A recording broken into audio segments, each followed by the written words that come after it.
Board, Monday, July 25th. It's 7:07. This meeting is being broadcast on local cable TV and recorded for rebroadcast on the local cable channels and on the internet. And the meeting is also accessible by remote participation. At the previous meeting, with some work done by a lot of interested people, the board voted to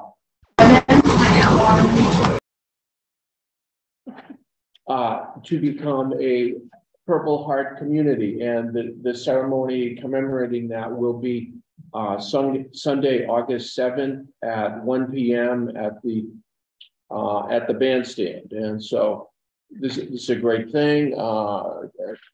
Give recognition to our veterans that have done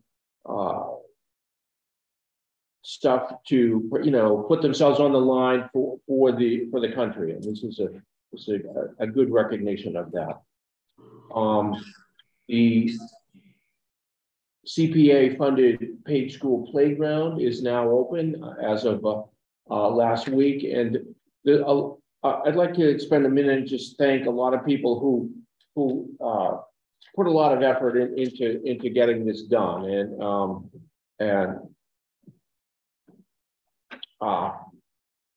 Teresa Boulas came to Angus and Wayne Amaral in 2019 to express her concerns about the unsafe condition of the existing playground and to make it more accessible. And so Angus really stepped up and put a lot of work into that, as did the DPW director, Wayne Amaral. So they really made this happen. The select board and the FinCom committee have been supportive of this.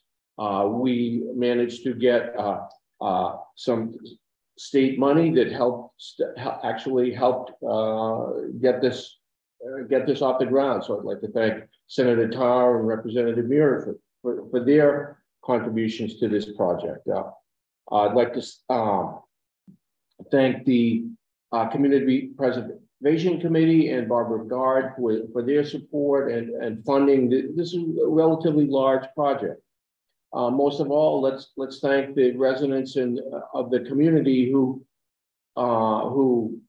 put their thoughts into help designing that and who that supported it supported the vote to fund the project.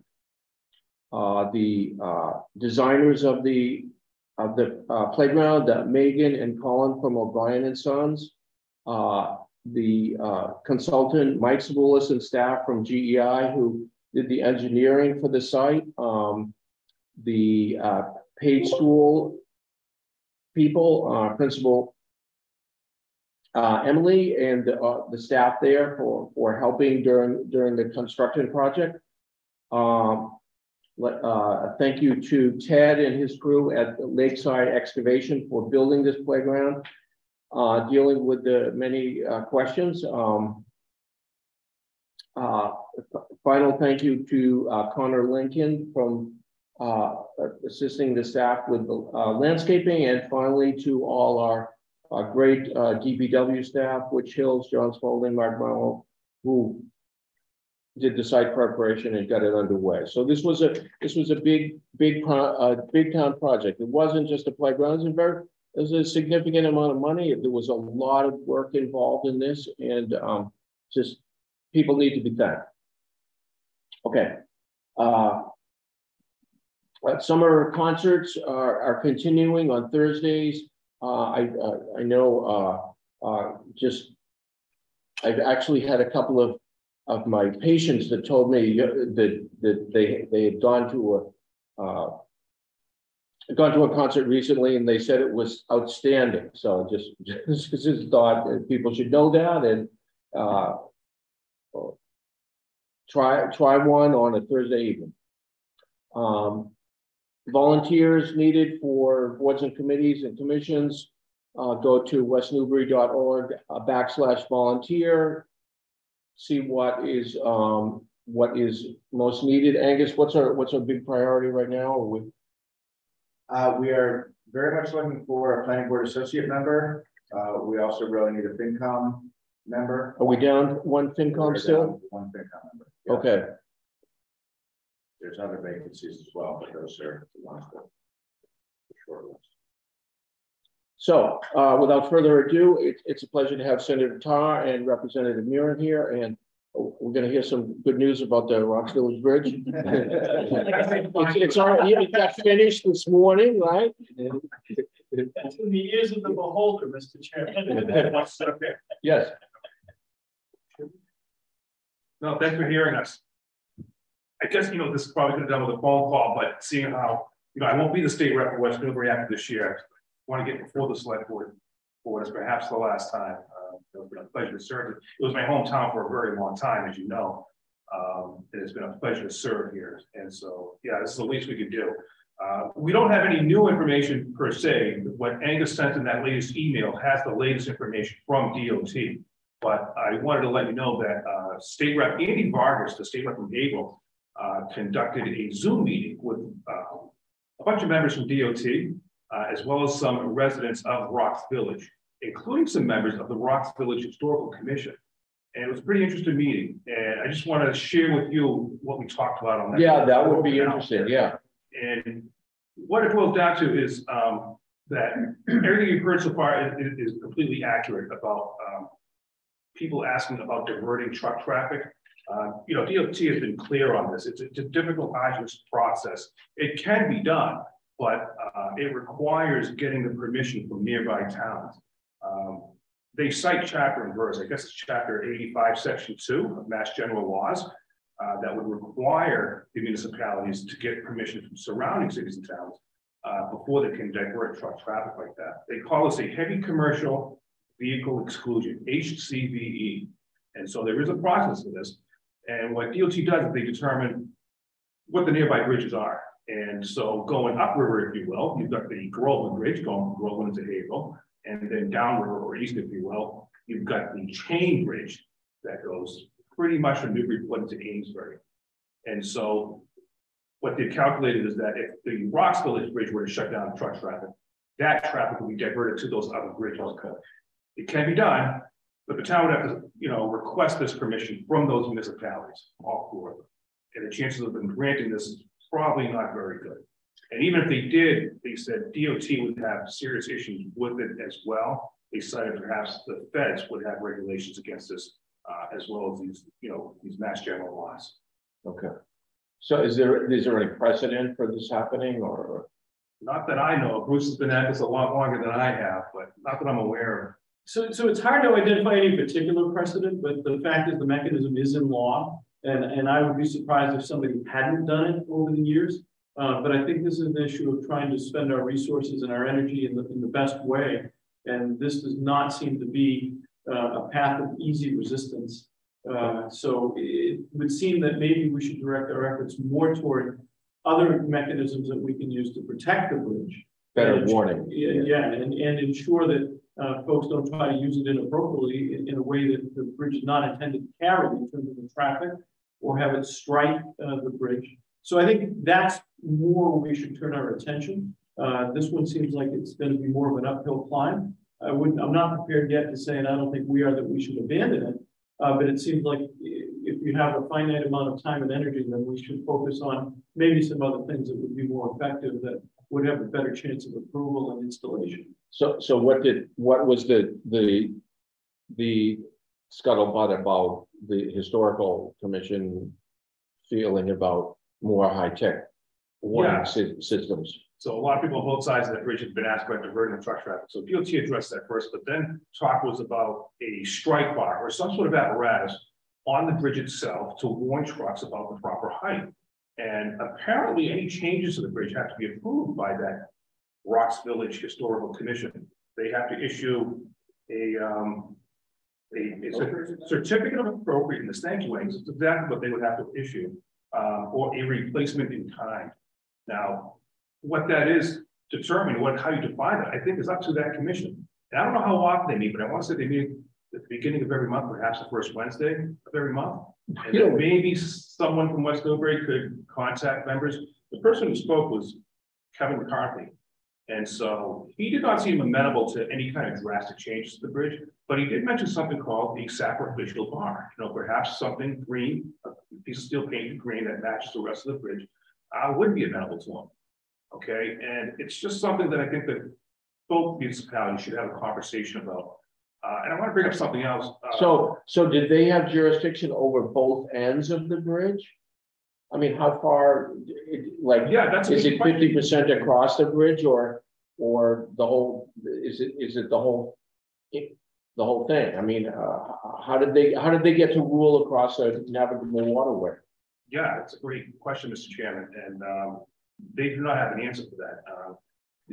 The paperwork that created this commission is in the city of Haverhill website, but there's not a lot there. And so I don't know if they have jurisdiction over both ends of it, Mr. Chairman, but Mr. McCarthy seemed to think that they did that any kind of change would have to be approved by them and issue that certificate of appropriateness. So when they talked about the sacrificial bar, was there any sort of visual warning to go along with that? I mean, the sacrificial bar, I assume what that means is that that bar gets taken out before the bridge gets taken out. But if say in the case of the last bridge strike, it's on a box that's behind the truck, the driver of the truck might not even be aware that the bar was taken out. It seems as though that's happening behind the driver. So it seems as though there has to be something. If something happens behind the driver, a warning has to appear in front of them. And I guess I'm correct. The cab of the truck is always lower, and it's the trailer with the items he's carrying that will actually strike the bridge. Exactly. And trucks are noisy; they could easily not hear. No, I visited the job site. I love going to job sites, still do. And I spoke to some of the workers, and they brought up something interesting. They noticed that the entrance to the bridge is a lot higher than the center span of the bridge. So there's a warning sign that says 12 feet 6 inches, and it's at the beginning of the bridge. And what some of them kind of theorized is that a truck gingerly approaches the bridge, enters it, and when they get past that sign, they perhaps think, oh, we're perfectly fine, it's 12.6. Then they accelerate, shift into a higher gear, and the part that gets hit is in that center span. And it's like an accordion effect, because it's all one piece, and so the whole center span got damaged. And that's why they're stuck replacing several components of it. But they're able to enter that bridge, quite freely, because the entrance on so it's higher at the beginning. Okay. Yeah. And so this is why I think the conversation needs to be had between the two municipalities to say, hey, we need something at the entrance of the bridge, so that even if a truck is loud, if you hit something loudly enough, perhaps the steel that shears off, it doesn't damage the rest of the bridge, that would work. And perhaps something coupled with electronics, I don't know. But DOT is open to this. They would very much like to see something like this get installed. They don't like that bridge being down any more than we do. But it's the historical commission that at the end of the day has to approve any kind of changes. So it seems to me that, and I agree with Lenny, that what we ought to do is convene a discussion between the two communities and talk about what our options are. Maybe involve some of our folks at the DPW and say, what is it that we can come up with in terms of increased signage, maybe a change in the aperture of the bridge at either end, so it's clear to an approaching vehicle that it is now lower in the middle than it is on either end, so we don't have that sort of deceptive approach as folks approach it, and some sort of a sacrificial bar, because even if the driver doesn't see it immediately, if it strikes the truck, it's definitely going to provide some resistance. They're going to know something has happened. It's going to provide a warning. I think those suite of things are probably our best approach to try to make some effective change here. With regard to the jurisdiction of the Historical Commission, my understanding is it does encompass the entire bridge, but that is something we should verify. You raise a very good point about that. But it seems to me that they do have jurisdiction. But I think it's going to be incumbent on us to develop a proposal of one or more things to try to advocate for. And I do agree that Mass DOT will likely partner with us. But the ball's got to get started rolling somewhere. And I think that conversation is the right way to do it. Do we know if there are any, like what happens on Star Drive? Do we know if there's any electronic things there that are triggered when they, you know, they have those little feathery things that hang down, but does anything else happen beyond that? My recollection is that there's a sensor and a warning sign. There is a sensor. It lights up, yeah. I think there probably is, and that's the kind of thing. That's the kind of thing that I think we're gonna have, is, you know, would be good, yeah. flashing red light, something like that, you know, if you whatever the sensor is, whether it's a steel bar that you know, hit and dislocate and break the electric connection and, you know, set off the light, or however it happens. I think, you know, I think you need a visual warning. Yeah. When a truck enters that's in front of the driver and can't be ignored. And I think the significant part of that would be having it sufficiently in advance of the bridge. Right. So that it gives you time to react. And well, actually, ideally, you have it right at the entrance to the bridge, you know, maybe a bar at the entrance where that 12 feet 6 inch sign is now, you know, it's triangular sign sticking down. Well, instead there was another bar there that went across at 12 feet 6 inches, yes, that somebody couldn't go around the way they apparently did last time. And then if they get stopped there, they can just back off the bridge. Whereas if they get halfway or, you know, a third of the way across the bridge, backing up the bridge becomes a bigger deal, and there might be a line of cars going at that point. Well, I do think if you put it sufficiently in advance, it would also give the opportunity to turn around before you get too far and commit, right. You know, to going onto the bridge. So, but I think that's a good suggestion. Now, the issue is whether or not that would raise an issue with the historical folks in terms of its visual appeal or lack thereof. But again, I think we've got to start. But I mean, if it's only going to be triggered under bad situations, maybe it could be relatively discreet that they, yeah. Yeah, I think you could probably, for lack of a better word, camouflage it. So until it lights, you wouldn't really notice it, but that would take some time.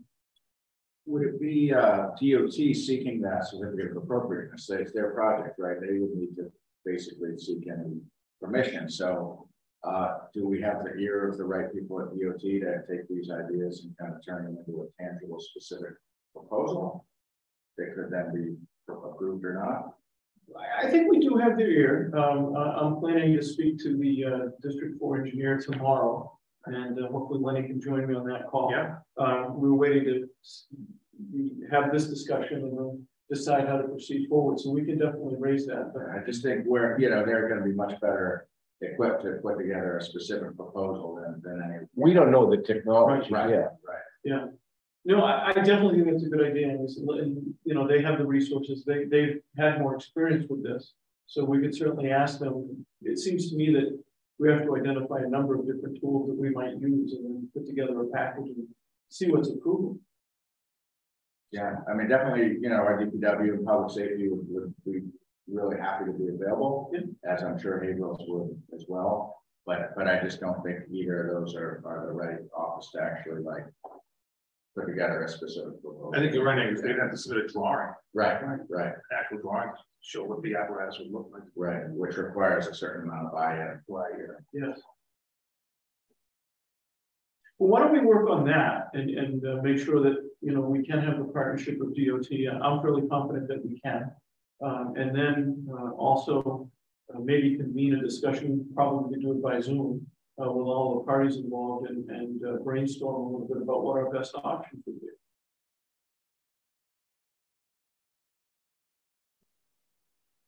That sounds good. That's good. Yeah. So, and you know, of course, the final question at that Zoom meeting was how much longer is this going to take? So that Zoom meeting was on July 15th, and DOT was estimating 4 weeks for those components to arrive, which brings us to August 15th. Once they arrive, they're estimating 2 to 3 weeks to install. They were going to try to expedite this by removing the damaged components ahead of time, something I guess they don't typically do. They prefer to have the components there before they dismember the old ones, but they do want to expedite this, and they will agree to starting to remove the old components while we wait for the new ones. So if this happens, if the new components show up mid-August, say August 15th, then perhaps final construction will be done early September, and hopefully we'll be opening a bridge and a brand new Kentucky high school right around the same time. That would be good. But that's just an estimate right now. That's, you know, things go according to plan. No, I was, when I read it, I was very, very happy, actually. Better than expected, yeah. Yeah, I mean, originally it sounded like it was gonna take a year. Yeah. Potentially take a year, so. I thought so too, Rick, because if you look at the way the job has to unfold, they have to move a barge into place every single day, and because of federal regulations, they can't leave that barge at the opening. They have to move it back to the shore, to the shoreline at the end of every day. And they set up and tear down every single day. They leave that center span open so that boat traffic can go by, but they have to move that barge with all the equipment and tools on it every single day. And as you probably read in the paper, they're using blocking and jacking systems with these big giant wooden blocks to get the center span at the exact height. So that it looks like a giant Jenga thing. Exactly. Yeah, it's just a time-consuming thing. But yeah, Rick, I thought the same thing. But they've got crews there every day, and I guess SPS is on this, doing this part of the work, and then another contractor will take over once the components come. Oh. Thank you both for keeping DOT. Yeah.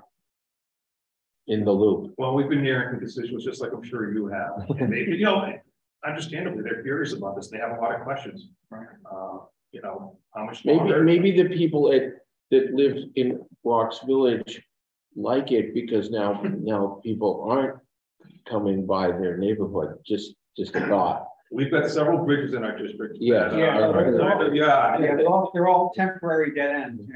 Exactly right, Rick. Yeah, there is. People get used to that pretty fast, it seems.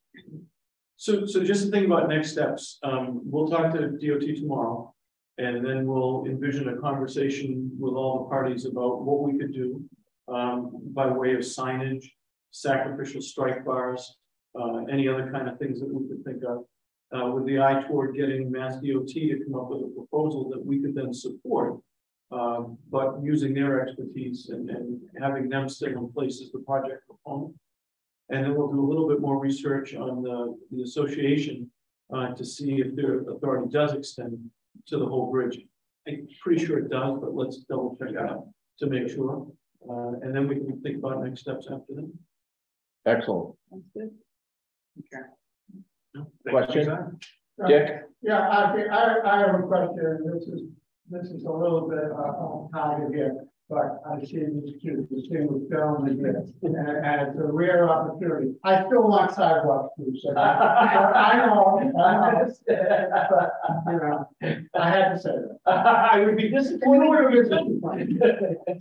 I want to ask a question about something that Bruce, you know a whole lot about, and I don't know whether Angus is going to get to this tonight on his 113 discussion about lights and so on. I have a particular question that's been on my mind about the crosswalk down at Post Office Square. And there's a procedure arrangement, when that happens in the loop of towns and cities and the state. And so I've been bouncing it off people for maybe 2 years now. And I have a couple of really quick thoughts. One is that when people see an unkempt sort of taking care of a sidewalk, they tend to deliberately ignore it. I mean, they put, they don't take it serious. Okay. The second thing is, for some vehicles, certain trucks and certain cars, there is a line of sight problem based on where the driver is sitting. And going west on 113 at Post Office Square, if you're sitting at a certain height in your vehicle, you can't even see part of one of the crosswalks that is hard to see anyway. It's like it's not there. Okay. The third thing is that the 18-wheel trucks coming from the high school and the middle school. My father drove those kind of trucks. They don't stop either. And they've been running down this road for 2 years. They look like they're going faster than they are. But the issue is, I don't know about people who I've seen, I live 3 doors down from the crosswalk. When they look hesitant, it makes me very nervous about what to do, when to cross in the what. And an 18-wheel truck does not stop too quickly. And it just doesn't. And as a matter of fact, the drivers have to just keep going. They can't make a turn. And then the last thing I had was, you know, what's the protocol? I've asked Angus. And Angus might have an answer to this already. What's the protocol for us fitting into when's our turn come? Typically, if you get a crosswalk in the center of the town. I'll be perfectly honest. I hate to put it this way. To me, it's frankly, it's a little bit embarrassing. Okay, I just expect more, and so that's it. If Angus already has all the information to answer my question, I'll thank you, gentlemen, for listening to me. If there's a quick answer to how the protocol works at Angus, I think Angus knows it. He usually does. He does. And I just didn't want you guys to slip away and have me banging my head against the wall 3 hours from now, because I still don't have an answer. Yeah. But thank you very much. Thank you. Thank you. Any improvement in the state right away is it's their road, so they've got to approve it. It's got to be built to their specifications. You know, our DPW director has a really good dialogue with the district corps engineer. They meet on site, you know, probably a couple of times a year. There's different priority areas. Obviously, there's a lot of focus right now on the Page Pipe Stage 113 crosswalk. I know there's been on-site meetings there. And I know there's been other meetings I've been a part of down at the Soldier Sailors crossing, as well as further up. There's a side street with a neighbor who's been affected the town about concern about the distance from crosswalks. Like so much else, it comes down to priorities. You know, if the town's asking for 7 different things, DOT's only going to really, it's only going to get to a certain level when the town really, you know, pushes that.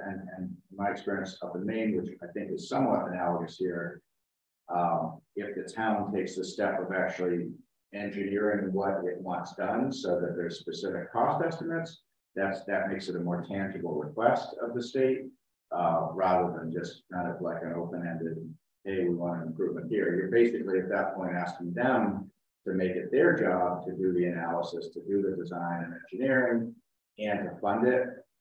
And they're dealing with a million things across the Commonwealth. So you know, it helps to prime the pump, like we did with the safety audit, with the help of both your offices.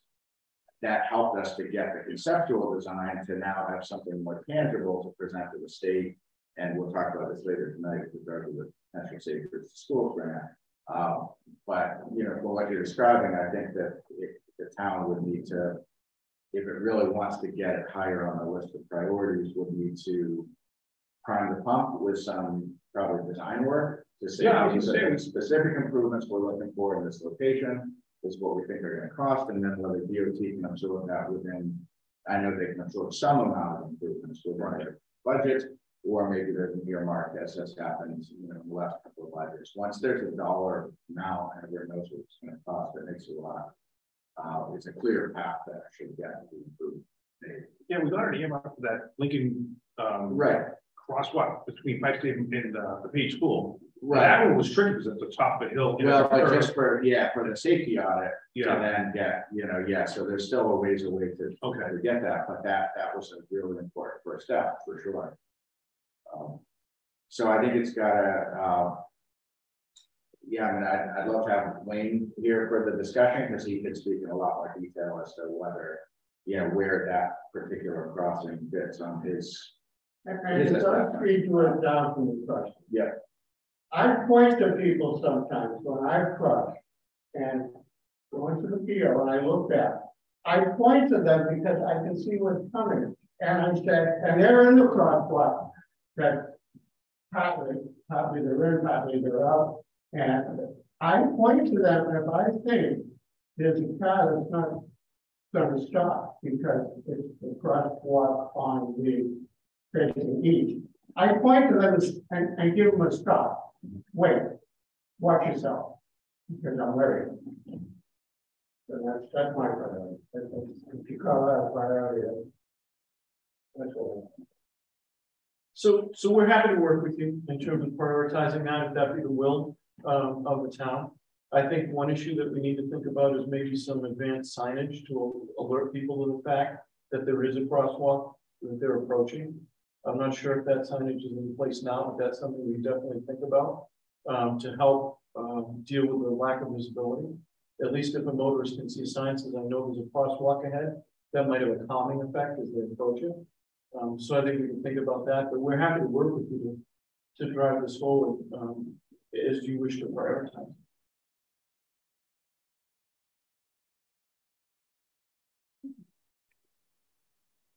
Thanks, guys. Thank you. Thank you for your time. We may be back soon with some more good news. I'll just put you on word. So keep us Fingers crossed. keep a slot open for us. In the next, So is the budget wrapped up or not? It's on the governor's desk, and we're expecting he'll act on it very shortly. And it will likely be some vetoes and some returned amendments and things of that nature. But we suspect there could be some good news in that. And also the You probably can't give us any hints though. I wouldn't want to spoil the suspense, Rick. But also the economic development bill that was just passed by the House and the Senate went to conference committee today, and we might have some positive news coming out of that as well. So stay tuned. Great. Great. Thanks. Thank you. Rick, thank you. Thanks, Larry. Take care. Good to see you. Thank you.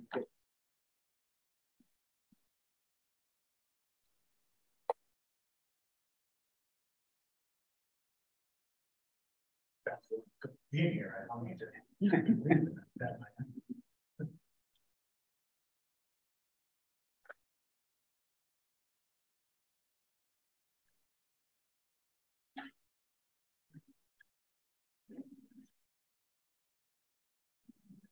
I did.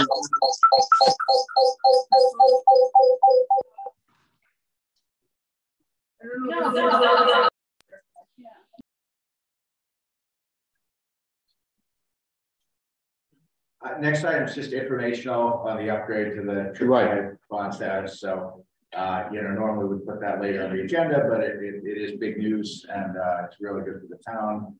The next time the town goes out to borrow, having that AAA status is really, really good, and an upgrade from AA+. And so I just want to give a pat back to the finance team, which has really worked very, very hard over the last few years to get to where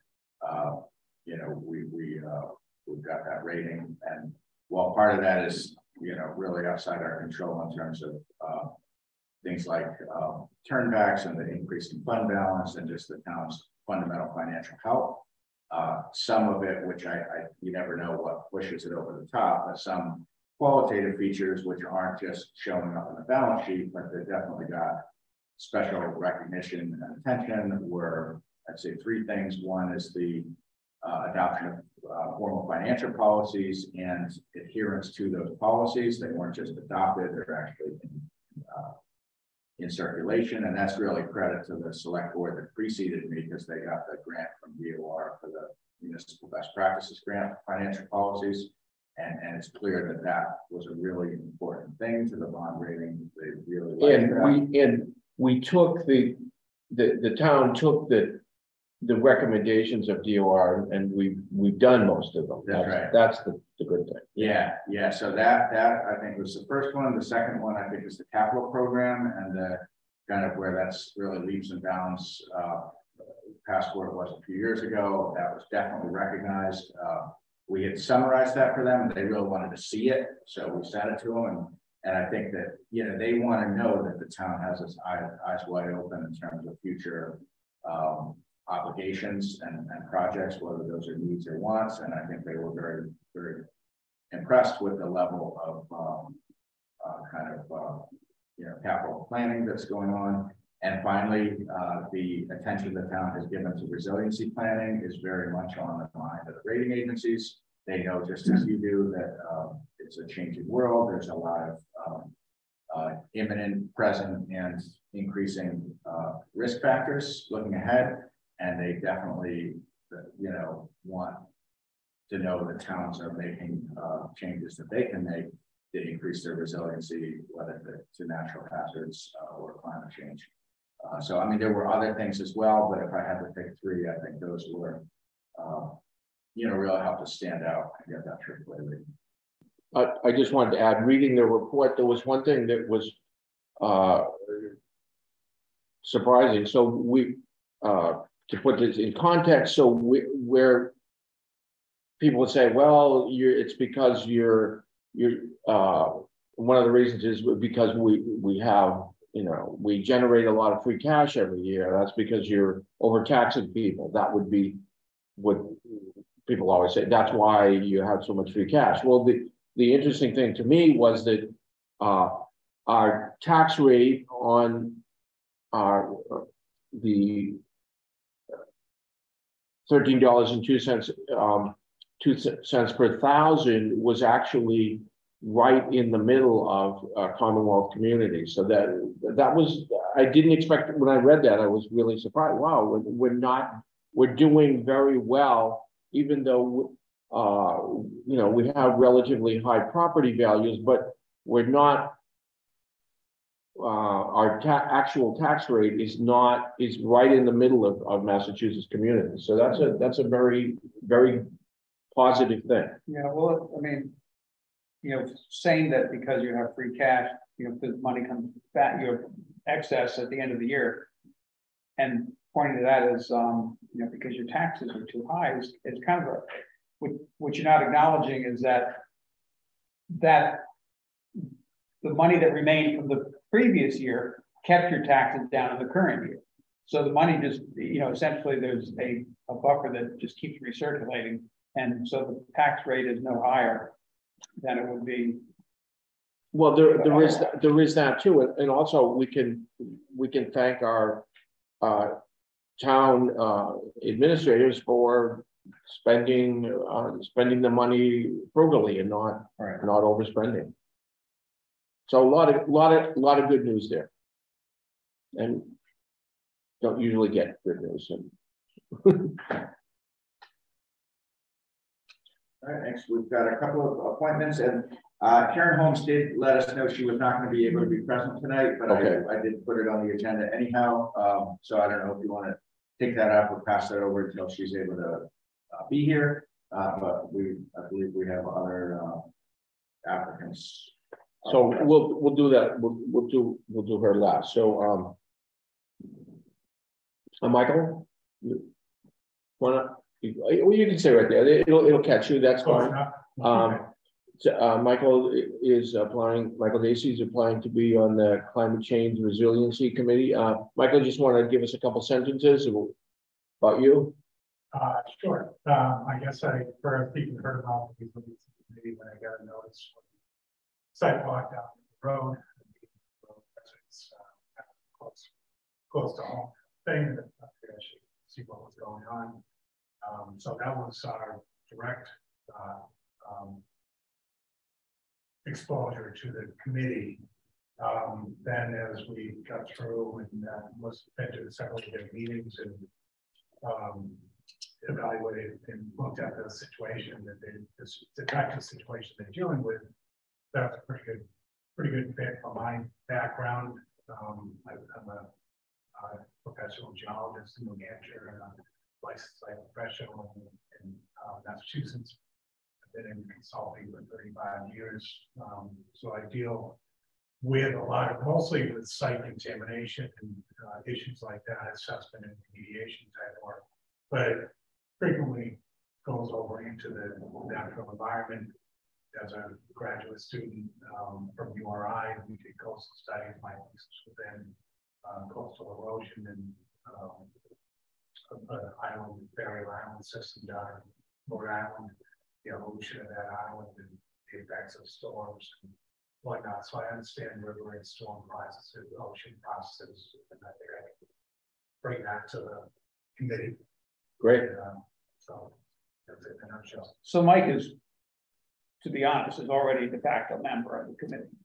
It just never formalized it, and Mike has already been pretty helpful. He and I have been sort of the primary contacts with GDI on the River Road discussion, and yeah. Just had a motion. Yeah, that's a motion. Good point. That's a motion to. Okay. Well, I second that motion. Mike to the climate change. No further discussion. Okay.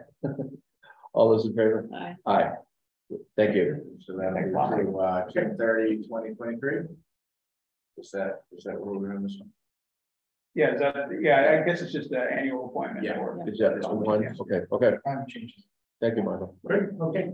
Thank you. Yeah, so at some point you'll need to connect with Jim Blackford or He'll be in touch to get you sworn in. yeah. Okay. Just give you a call. No, I'll send you an email with everything you need to do, and then probably can set that to come in. Okay, That's good.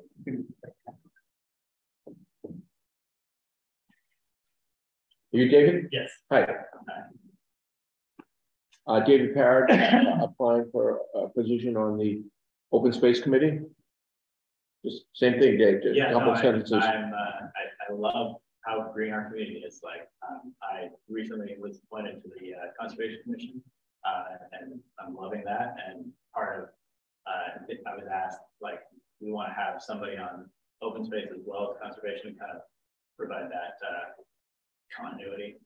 And I was the volunteer. Okay. Great. You have the time? I do. Okay. I know you were in front of us fairly recently. Yeah. I don't remember if that was one meeting ago, would have been 2 meetings ago. Probably early June, maybe. There's a few meetings ago. Yeah, Yeah. okay. So just not to put you on the spot, but your background again, it struck me as an interesting background. I can't remember what it was now. Yeah, I'm a soccer. Okay. Yeah, lots of hiking, lots of outdoor fun. But Right. no geology. But enthusiasm, I hope. Great. Yeah, good. All right. So then you must have been on our town trails then. Yeah. Yeah, we have a lot of great properties. Looking forward to Mill Pond, getting a little love. Yeah, Yeah. good. Great. So this is an associate position on the open space. There's two. Yeah, okay. It's not. Mhm. And so that's the name. So 1 year term. Okay. Right, I move to appoint David Parrott to a 1-year term on the Open Space Committee through June 30th, 2020. Second. Further discussion? All those in favor? Aye. Aye. Thank you. Thanks, Dave.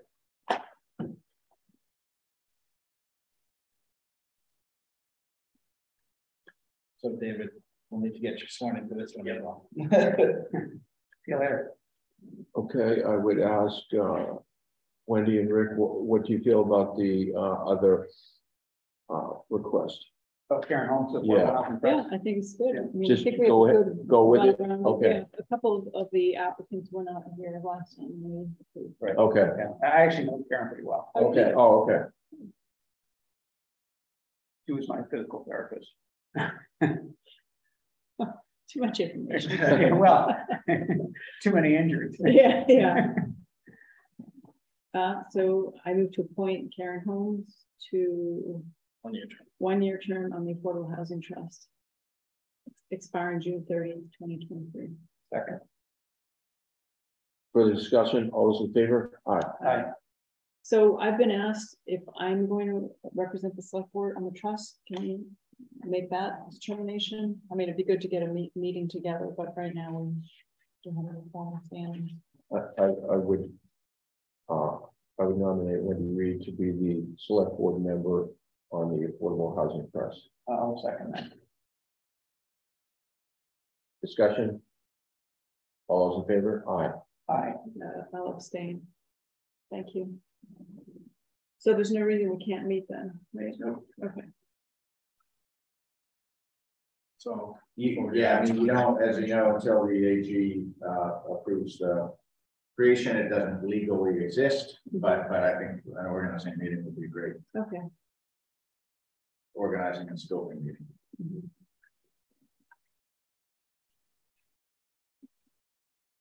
Bob and Dick, you guys are here to talk about the Soldiers and Sailors building, or Well, no, I was here just to listen, but I thought there was something coming up about the water time too. yes, there is. So I was going to say, why, let's for your benefit, let's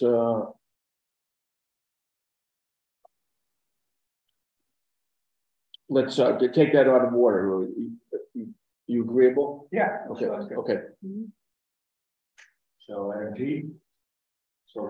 Yes. Okay, so a couple of things. We had a meeting. So as you know, we talked about zoning, earlier this spring, and the suggestion was that each of the planning board, select board, designate a member to kind of have a meeting to talk about what might be the best approach with regard to zoning. Just understanding that under the current zoning, it's really constrains what could be done on the property. So last week, Wendy, who was designated as the select board's designee, and Ray Cook, who was the planning board's designee, and myself and Leah met. I think we had a really good meeting, talked over a few different ideas on how you might look at zoning. And I think there were really three ideas that emerged as potentially viable. So I think the goal for tonight was to share this with the board and see if you had an initial thought as to what you might feel make the most sense. One would be a straight rezoning of the parcel to business zoning, where it's currently zoned residential. A second would be right now under the existing zoning, there's allowance for a whole number of uses by special permit. And so one of the things that was suggested is, could office be added to that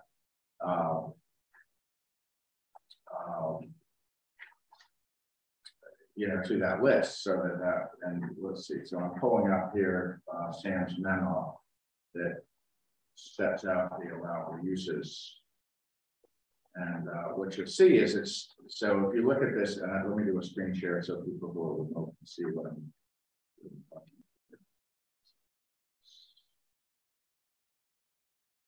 Oh, is this a memo from last winter? Yeah. Oh, Yeah, okay. yeah. So, currently allowed by special permit are, all of these uses here, which I remember we talked about this last winter. So one suggestion was, could you simply allow office by special permit in a residential district, which would have the effect of broadening what someone could do there. The third idea that was perceived as being potentially viable was, under the existing zoning, there is language that allows for the issuance of a special permit for uses that are not specifically allowed, where there's a finding by the zoning board that the use is basically not incompatible with the existing allowed uses. And I'll be frank, I had some concerns about that, because where the ZBA would be the entity being asked to make a finding, and the select board is the appointing authority for the ZBA, it seems like there could be a concern about an appearance of kind of the board asking one of its subordinates to make a finding that would help advance the objectives of the board.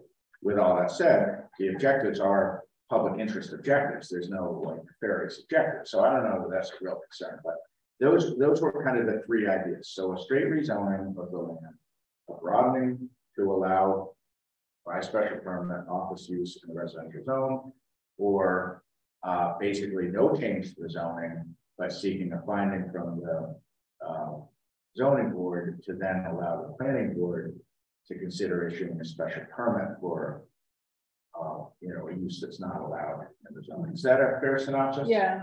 What's the difference between B and C? They seem very well. You need the zoning board for C.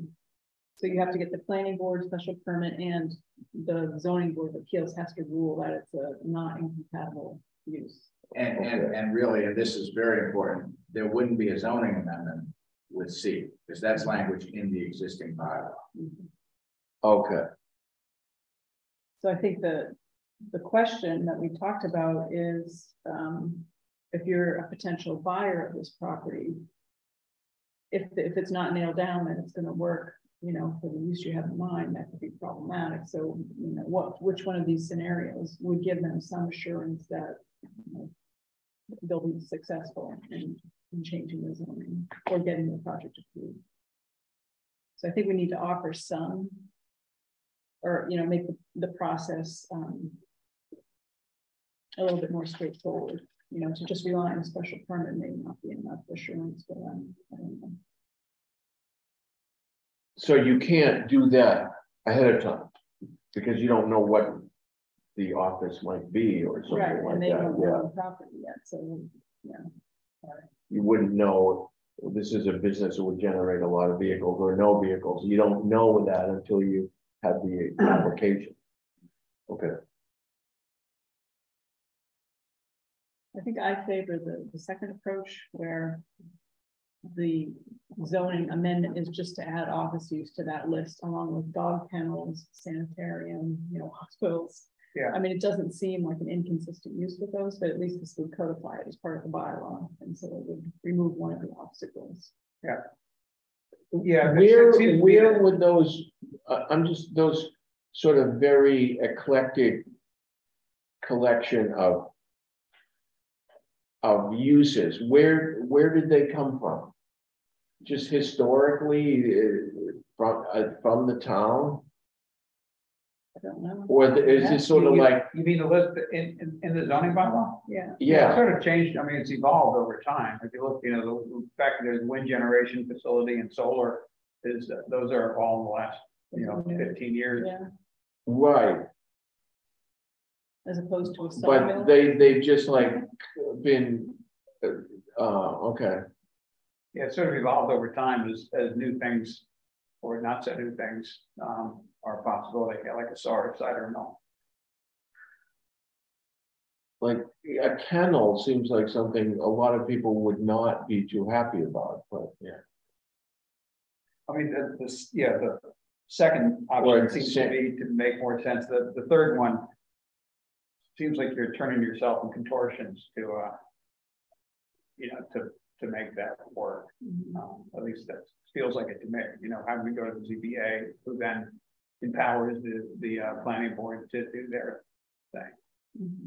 And also the challenge of when he said of the actual end user isn't there to represent what exactly they need. Yeah, exactly. Yeah, it seemed that, you know, I don't want to speak for Ray, but he kind of really was pushing that third idea as being, you know, I think, and I know the planning board had talked about this, I think you were at their meeting last month, and it seemed like they maybe felt that a zoning amendment was kind of like overkill and maybe much ado about nothing, and that there's this existing language in the bylaw, and why wouldn't we just like use that language as like the path of least resistance. So he did kind of, because I think we went into the meeting last week. Yeah. I really wasn't keen on that third idea, and I thought that when we talked it through, that might kind of like he might come around, but he really stuck with it. He said if the select board wanted to initiate a zoning amendment, the planning board would go into it eyes wide open, or, you know, like without any preconceived notions. They would have their hearing under 40A, but it seemed clear that they're not going to like take the lead on a zoning amendment. Yeah, I guess that's fair. So, but at the end of the meeting, he did come around. I see the option 2 or B as kind of a compromise, and he seemed to go along with that. Well, I mean, it seems to me that option 2 or B or whatever it is maybe something that would have use elsewhere too. I mean, having that as a special, something that you can do under a special permit, you know, there may actually be other places in town where over time that could be applicable. You know, because it's a special permit, the planning board has discretion on it, doesn't have to issue it, you know, so if somebody applied, you know, to have a home office where they actually had a couple of employees in their office, which they can't currently do, but if it was a suitable location and there was no, you know, detriment to the neighborhood, then maybe that's a good thing. I mean, maybe, you know, we have sort of a dearth of, you know, commercial properties of any kind in town, and you know, they're all concentrated in a fairly small area currently, and it seems to me that that's more generally applicable and might actually benefit the town in other ways. If someone, I don't know, I don't know the answer. If someone has a home, just generally, if someone has a home office now, they can't have someone else work with them. So to get a business certificate in West Newbury, yeah, you're essentially promising that there's no business, like no clientele are coming onto your property to conduct business. So if you have a internet sales business in your home, you're doing the business out of your home and only you. So and nobody can come help you pack the boxes or something. Yeah. Okay. What the difference really we're talking about is an accessory use, which you can do an accessory. No, that's what I'm saying. But you could not then. It's you're still living in the dwelling, but you couldn't have someone come help you. Theoretically, the whole purpose of a business certificate is it would be you're using it for tax purposes because you don't have a physical location. So if you have a landscaping business, but you park your trucks off-site, but that site doesn't have a building on it, for example, you can't base your taxes out of that parking lot. You have to base your taxes out of your home. So that's really what a business certificate does. It allows for you to open a bank account. It allows you to have a place to conduct your financials. Okay. That's really what it is currently. And so with that, Sam signs off on it saying you're not going to be conducting major business out of your home. You're going to be conducting your financial business out of your home and that address. I will say some towns have much better accessory, you know, home office bylaws than we do, and it is something I've talked to the town planner about, and it's on her list. It's just not like a priority, but I do think we could get a lot better at broadening allowable uses for home offices with clear parameters that don't open the door to you know, things that have neighborhood impacts. I don't see that our zoning really is very good on that. So I do think that allowing office as a principal use is to me is a pretty big change. That's why I'm asking the question. Yeah, yes. I mean, it is a residential zoning district. So it's one thing, you know, accessory use, home office use, but this is, you know, what's being suggested here is that this would be the principal use, that there would be no residential use on that property, it'd just be office. So to me, that is a big policy thing for the town to think about, to me, and where it's something that would apply presumably in any you know, residential district. That is something that's got broader implications than, you know, just this parcel. Could we limit it to a certain district, like just A, or? I think you could. The other thing you would definitely, I think, want to do if we decided to kind of explore this idea further is put in some dimensional standards. So you're not opening the door to potentially a 12,000 square foot or 20,000 square foot office building in a residential district. If that's not Haines 10. Right? So I think you'd be talking about something with a maximum gross square footage of 2,000 square feet, something like that. You want to have some controls in that. But the discussion, if you went that route, the discussion as it played out wouldn't just be focused on this building. It would be wherever the scope of impact of the change would be. So do you feel like there would be pushback from town residents on this? I think there would be questions, yeah. and a lot of questions to answer. Because people would want to know about, what could this allow, and that would definitely have to, would have to be looked into because, right now we're just like brainstorming, like what's the best idea to then invest the time to actually work up a real proposal. Yeah.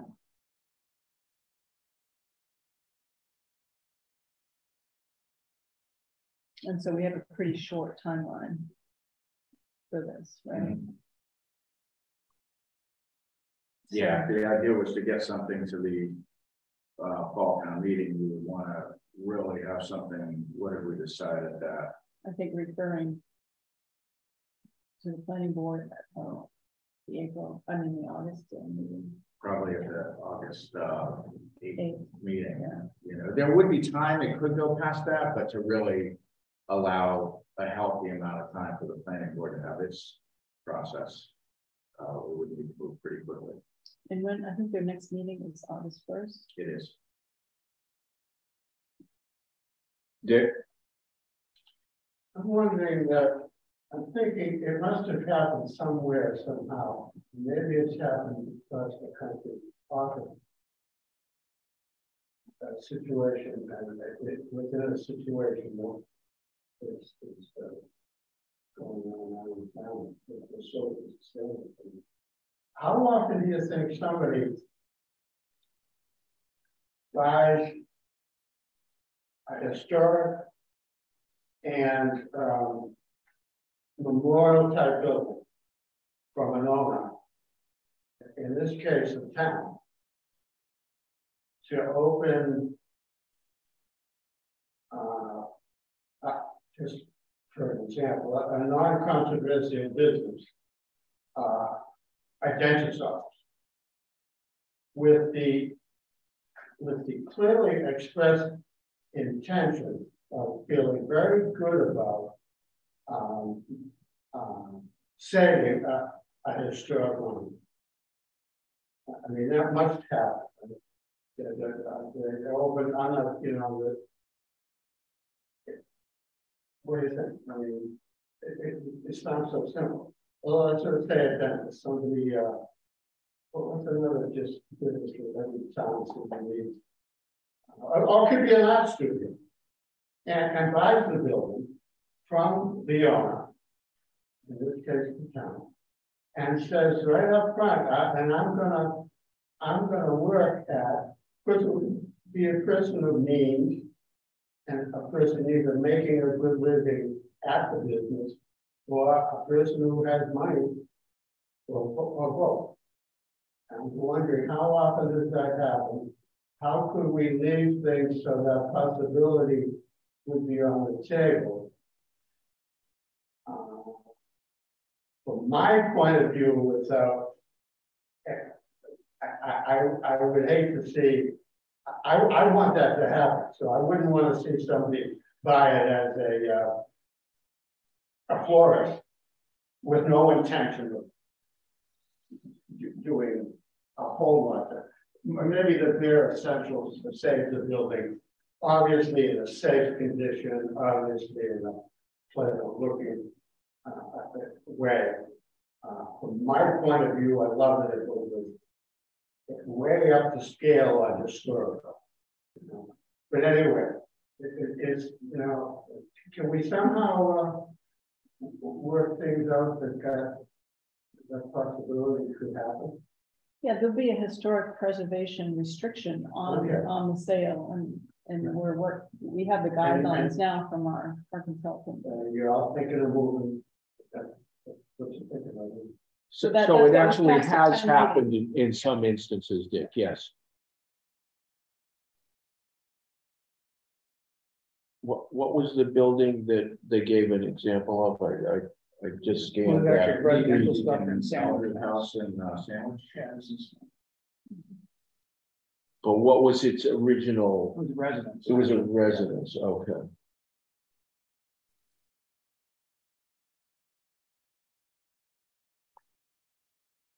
Interestingly, Dick, it's right on the main street in Rockport. There's a GAR building and it's right across the street from the Rockport Art Association, and it's right next door to a restaurant. And it for when I was a kid, I actually think it had been converted into a church for a while, but there's a small plaque on the outside. It's the GAR memorial, and it's and like I say, it's right on the main street, right in the center of Rockport, and it's a private residence at the moment.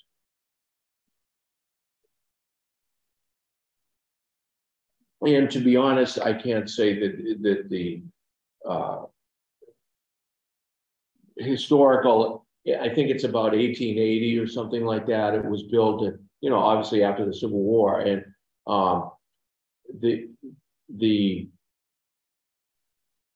you wouldn't, other than the very small plaque, you wouldn't know that it was that it was historical, to be honest, very, very much. They obviously didn't put a lot into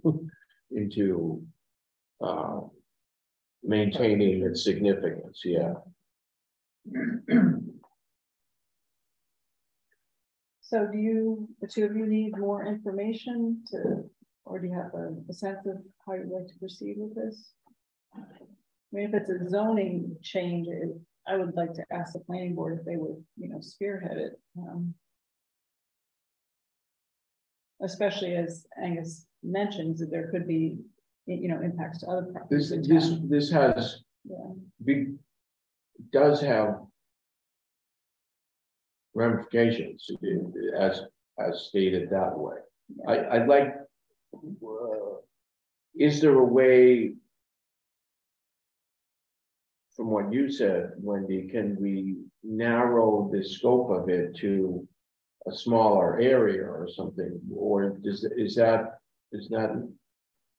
not kosher, Angus? Can we not do that? Well, you can't really, I mean, theoretically you could, but in practical terms, you really couldn't create like a standalone district. It's just way too small. This is the map here up on the screen. You can see, so it's the Res C district. I don't have a map handy of the whole town zoning, but anything that was, let's say there was an allowance for office use by special permit in a residential C district, subject to certain dimensional standards, cap on square footage, so forth.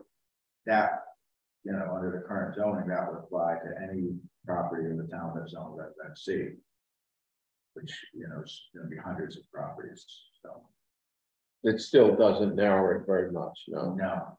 But the square footage would. Yeah. I mean, I think you can mitigate concerns people may have of like, well, what would that allow? Well, theoretically, it would allow someone to buy either a vacant lot or redevelop a lot from a house into an office.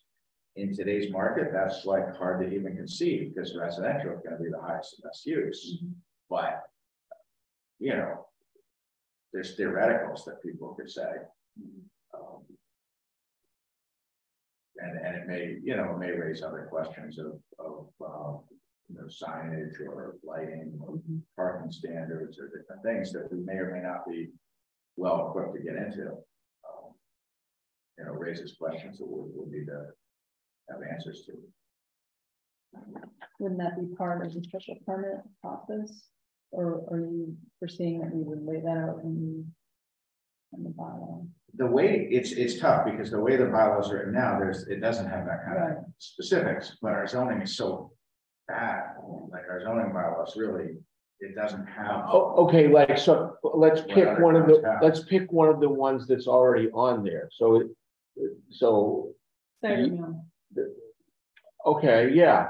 So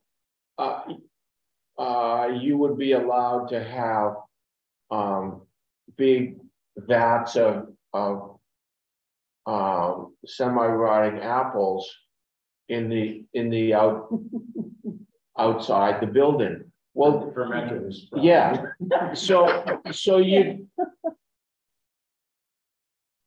you'd have to, in their permit, you would have to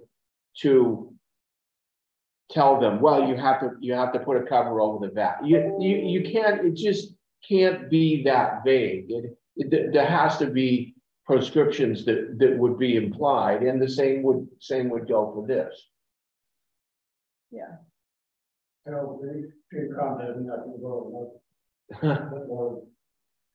Right up there, alley for the discussion. I mean, some of what other towns, really most of other towns have that we lack, you know, a table of allowed uses where it's like all on a grid and it's very clear what's allowed, where table of dimensional standards, where it's all like really clear what the front yard, side yard, rear yard, lot coverage, you know, parking ratios. Our current regs do not have a prescribed parking ratio. It literally is case by case. We just have a lot of things where because it's been a residential community, but it hasn't been a need. Exactly, yeah. There hasn't been a focus on it. And, so yeah, I mean, you could. I think you would want to definitely have a you know, cap on square foot. So office not to exceed 2,000 square feet, you know, gross floor area. And you could leave it at that and let all the dimensional standards or buffering or fencing or any of the other things be dealt with at the special permit process. And if that's what people are comfortable with, that would be fine. Some people, the zoning amendment process may look for more detail than that, but it may or may not be needed. Because the planning boards, like you said, Rick, that just because it's allowed by special permit, they don't have to issue the special permit.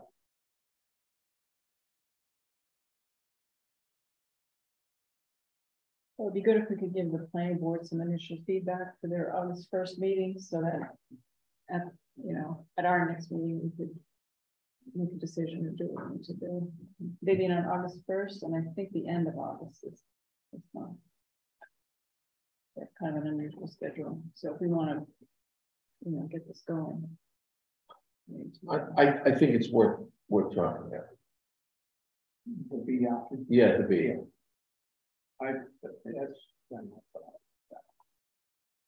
So do we need to do something formal, or what do you suggest, Angus, in terms of communicating? I think it would be good to have a vote of this board to request the planning board initiate a process to study a potential amendment. That would be intended to add as an allowable use by special permit office not to exceed 2,000 square feet within the Res C district.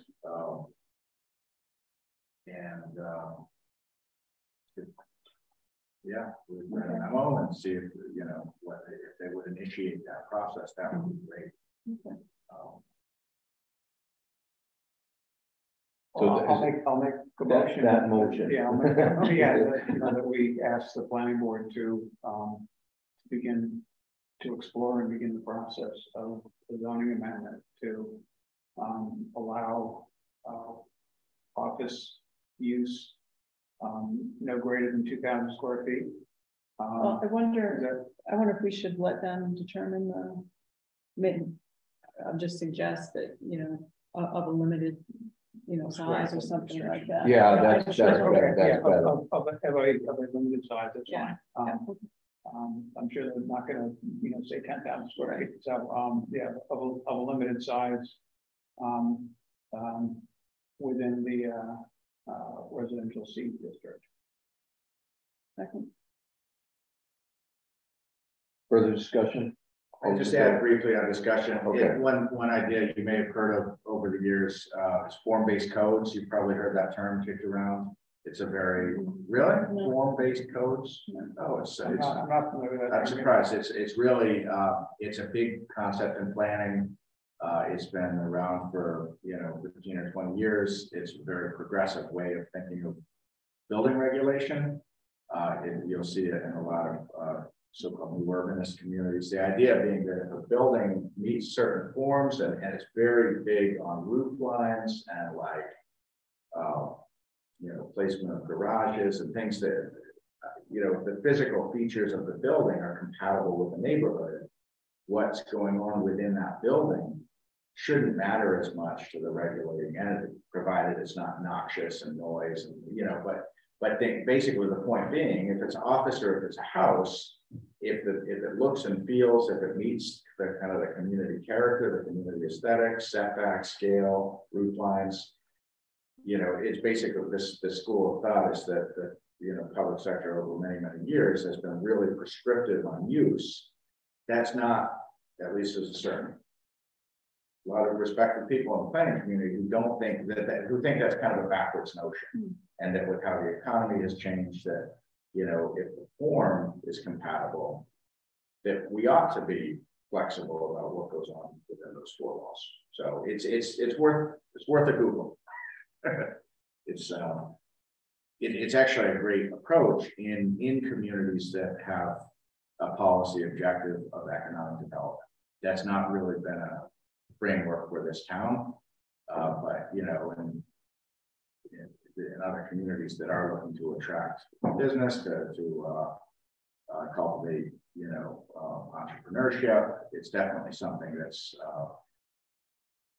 a progressive way of thinking of land use regulation. So would that be incorporated into zoning if we did?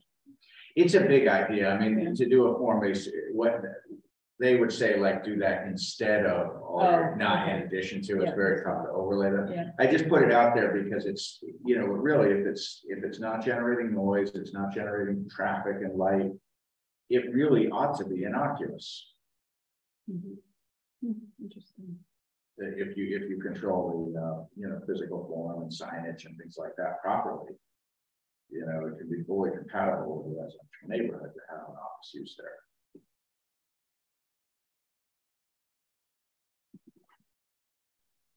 So we had a motion, a second, house discussion. All those in favor? Aye. So There is the Houston model where you can have a residential house and an oil refinery right next door to your house. There is no zoning in Houston. So you would write a memo to the planning board? I'll put together a draft, as you know, with the house closing, I'm, you know, tomorrow's my last day of the week, so I'll do what I can. I'll send it to you. Okay. And you can, it shouldn't take long. Yeah, Houston, it's crazy. And I have Monday's planning board meeting on my calendar anyway, because they're doing a workshop on stormwater that night. So do you think we would get it to the planning board in time to be on the agenda? Yeah. Or should I could reach out to them and just? Yeah, I'll practically it tomorrow, Okay. but yeah, up to the chair to set the agenda, but yeah, I'm sure it will be on. And just to follow on Wendy's point a couple of minutes ago, we did receive the draft historic preservation guidelines. I did send those around to you guys by email. I don't know what the process is to like chew on those, get feedback. I know it was presented as a draft, so it might not be quite exactly right, but it seems like a good start. So I don't know if that's something you want on a future agenda, or if that's something you want to refer, for instance, the historical commission to get their input, or how you want to handle that, where we did just get the draft late last week. Seems like it'd be good to get the historical commission's input. Yeah. Maybe at the same time Yeah. we're reviewing it. Yeah. Sure.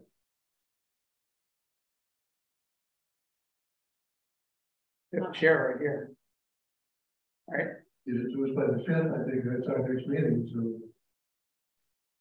we're on the agenda.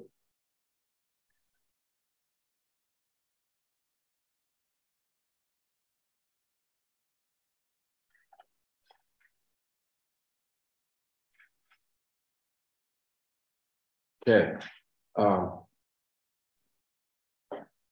Item H.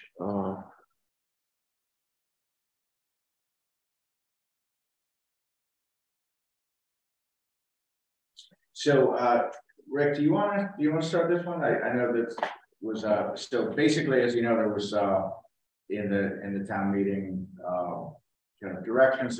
There was language about incorporating, looking at potential regional opportunities within this water study. So I know Rick had reached out to me last week. There was an agenda item on the Board of Water Commissioners meeting Monday. So we had talked through basically the three thoughts that I think we had on what might be areas to look at. But I don't know, Bob, would you hear? Yeah, I mean, why don't we start it out, and then you know, Bob's here so we can have some discussion. You know, so there was, you know, one of them is you know, currently you know, the water department is thinly staffed. There's very little redundancy, and you know, if somebody gets sick, if people are unavailable and something has to be dealt with, we don't really have a good backup. It doesn't seem, from looking from the outside at least. And so, you know, one idea is, do we try to construct an arrangement or an agreement with a neighboring community? Could be Newburyport. That might be most likely if it were an idea that worked. Or should we look at a established relationship with a private business that maintains or helps to maintain water systems, so that we have somebody else or some other entity that is familiar with our system, so that in the event we have a problem, there's somebody else to help. You know, then there's also the issue of you know, infrastructure costs. You know, is there you know, is there anything we can do with the neighboring community regarding infrastructure deficiencies that we have right now, if in fact we ever establish additional well fields here, or if, you know, if there's going to be more transfer of water between our community and another community, is there some benefit that we can get from some regional agreement there? There's the issue of water supply. You know, currently we get water from Newburyport. Is that our only option? Is that the best long-term option? Really, where are we on that option? You know, do we have a solid agreement? It's not clear that we have a solid agreement for the long term. I guess I don't recall what else. What other? I think there were one or two other ideas that we talked about. But yeah, I think those were the three. You know, I think like some kind of backup, like you know, emergency backup, whether that's in a municipal or private, you know, vendor. Any potential scenario where there's outside resources to support developing additional water infrastructure, name the supply. And then third, in terms of the status of the existing agreement, obviously there's some things that you know, don't sit well for West Newbury, such as the paying retail rates, right? You know, for water. Those are things that if we're going to like have a negotiation, it seems like that 1980 agreement would be the vehicle to at least have that conversation. So I think that was those were really the three ideas I think the board had in mind when you had wanted to get that language added to the town meeting vote. And I think that why this is coming up tonight is I think the Board of Water Commissioners, I don't want to speak for you guys because Bob's right here, he can speak for himself. But I think the idea that came out of that meeting was, you know, you want to hear from the board, like, what do you want us to look at so we can do that and not be fishing around? Is that a fair? That's a fair assumption. Jack Duggan in our last meeting was going to send you folks a letter wanting, you know, clarification on what you're looking for us to do. That way we can go, you know, answer some of the questions you folks have. Getting other towns to help us out in the pinch, you know, short term, today, tomorrow, maybe next week, or for a long period of time. I don't think we're going to get anyone of the local towns to be able to supply anybody. They're short-handed anyway. Newburyport is basically union. So to have them come from basically a union shop to here to work for an extended period of time, I don't think the union's going to buy that.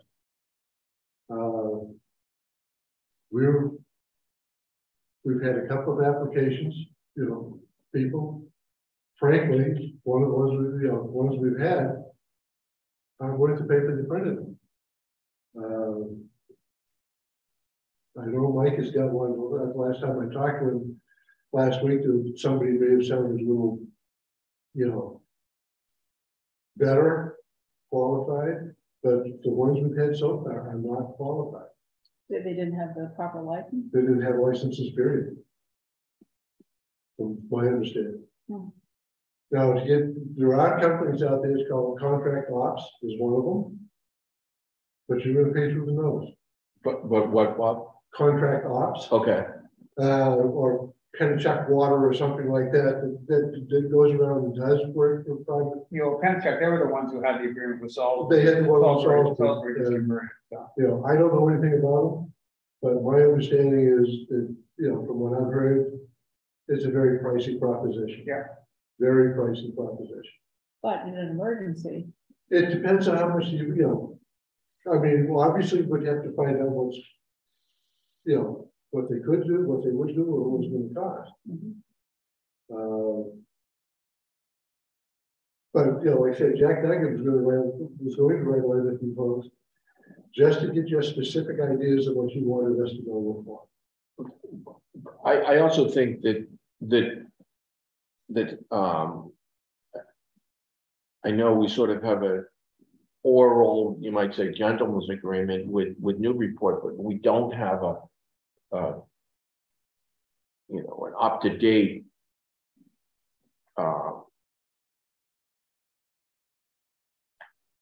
I don't even know what you want to call it. Not agreement, but it would just as an understanding that they will sell us water when we need to. But I really think, what if I don't anticipate that ever happening, but it's always good to have stuff formalized. What if we ever got in a situation where there was a misunderstanding and somebody in Newburyport, wanted to teach West Newbury a lesson or something? None of this would ever happen, but just that it could. I really think we should have something formally written down that this is what Newburyport agrees to, this and this, and West Newbury agrees to do this, and I don't know. Don't you think we should have that? Yeah, well, I mean, it sounds like the agreement, the piece of paper we have may no longer be valid because I think, my understanding is that contracts or agreements such as we have are only good for 30 years. That's what I'm hearing, yes. And if that's the case, then our 42-year-old agreement may, to use your phrase, not be worth the paper it's printed on.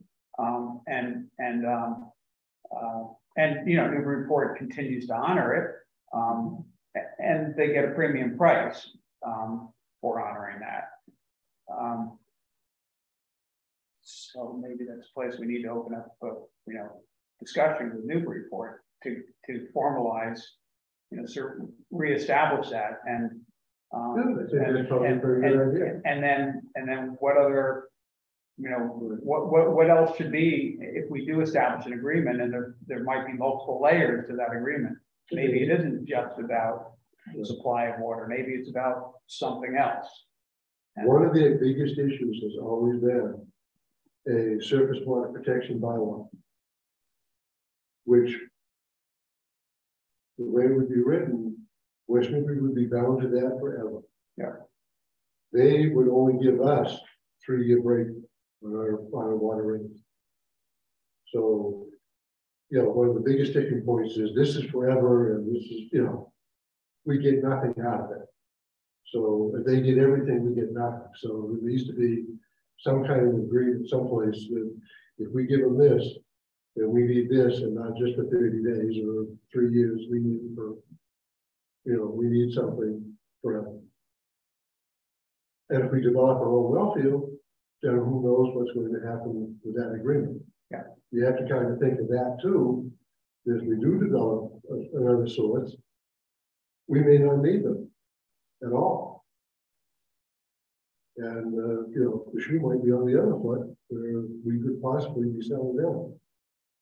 That's true, But my guess is that's pretty far out in the future. It is, and that's all I'm saying. Is, you know, if we develop our own, which I think would be foolish if we don't, you know, that puts us in a much better position all the way around. But I do think we need to sit down with the city of Newbury and see if we can work out. You know, I really do. So, but we just wanted to find out what you folks, you know, some of the real, you know, feelings that you have or questions you have, put them in writing and give them to us, and we'll see if we can talk to them before. So where does Groveland stand as far as staffing? I have no idea how they do it. I don't know. At the present moment, I believe they are also trying to hire. I think they're short-staffed. I think Mike told me that. I wouldn't swear to it, but that was, I said, but that's today. I mean, that wasn't, right. You know. Yeah. That was my understanding. But I mean, it could be a mutual aid situation, that in a situation where the other community needed help, maybe, you know, this is, we could. Yeah, I mean, it's sort of analogous to fire agreement. Yeah. We could, but then you don't want to cut either community short of people. Right. No. That's, you know, because you don't want to have one or two guys here, one guy out sick, and Groveland needs help, and we can't do it, you know. Yeah. We can't honor that particular time agreement. Yeah. So it's, you know, we have to be kind of careful of what we. Oh, absolutely. But this, I think we're just concerned about a dire emergency where there isn't, nobody can handle it. That would be terrible. Yeah, and the conversation I had with Mike Goutet on this was, you know, obviously this town's been incredibly fortunate to have someone with his work ethic and his ability to, you know, time and time again, put the needs of the town and the, you know, water system ahead of his own personal health, well-being, family. It's, you know, it's not sustainable, it's not fair. The town's been really well served by him. We're really fortunate, but I don't think we can count on having a superintendent for the next 25 years, like who's just gonna like affect their vacation plans, cancel their plans. Eat, live, and breathe the water system. Right. Yeah. And so that's, I think, you know, definitely part of what's driving, you know, the board's concern, my concern of sustainability is, you know, you can hire someone excellent, who's totally qualified, great work ethic, but are they gonna, you know, 365 days a year being like not leaving a certain radius of this town? I don't know. It's and what if something was to happen? Someone gets sick, someone gets hit by a bus, someone's, you know, whatever. And who is called? Right now, it doesn't. And Mike has said, you know, if it's during business hours, that there's a informal cooperation that goes on where if he's in a pinch, he'll call Newbury Port, maybe they'll come help out. But he said if it's off hours or weekends, you know, late night, that doesn't exist. And even what is given is informal, it's not formalized, so it's not something you can bank on. So I think that's the concern. If someone gets hit by a bus, someone else has the flu, whatever, and there's a water main break. Who do we call? Sitting here right now, I mean, you're the water chair, you tell us, who do we call in that situation? That's a good question. Our first go-to would be the highway department. Because they have the equipment, they have the trucks, they have the backhoe, they have the dumpers down to do the digging. But then again, you know, it would be one of our guys in the hole, patching the hole or doing something like that. And if God forbid there was no one here, I don't know who you would call, to be perfectly honest. Right. Well, that's the problem. That's the whole point of the conversation. Yeah. And whether or not Newbury Port will come out on this, you know, on a Saturday or Sunday or midnight, I don't know. That's something we probably would have to, honestly, have to ask. you know. Even go over to the Merrimack too. Do they have somebody available, or, you know, would that work?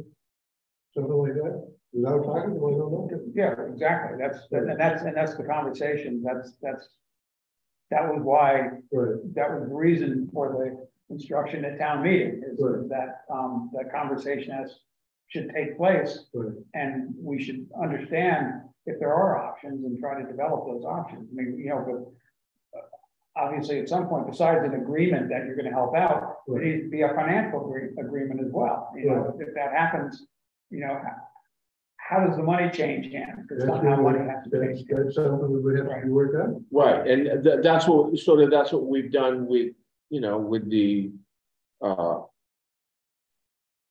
animal control officer. If we can sort of set up some kind of a thing exactly the same way with that, and that has turned out to be worked well. I mean, all we can do is, you know, is talk. Is ask, yeah. And move forward and see what we can come up with. See if there's anything, see if we can work out something. If we can't, well, then we have to go back to maybe hiring a company like Finish Up Water or something like that as a backup. I mean, it's worth, I'm not advocating for them or any other, but it's worth talking with them. It's always worth the conversation. Right. Yeah. You know, if you don't talk with them, then you know nothing. No, this is true. Yeah. This is true. You know, in addition to the aspects that you mentioned, there's also kind of the orientation and training where our system is different. It's not just like the same as everyone else's. So whoever your backup is, whether that's in a municipal or whether that's a private party, there's got to be some ongoing kind of keeping them somewhat apprised so that if there is an emergency, they can kind of step in and know the particulars of your system. I mean, probably a lot of the operating manual is in Mike's head. Sure. Yeah. Yeah, I don't know how things are documented. I mean, hopefully, part of the transition here will be documenting. Bob, is there some written operating manual or no? There is. There is. Okay. There is. Oh, yeah. Believe me, Mike's got something like that already. Okay. There is a set of procedures up there. Yeah.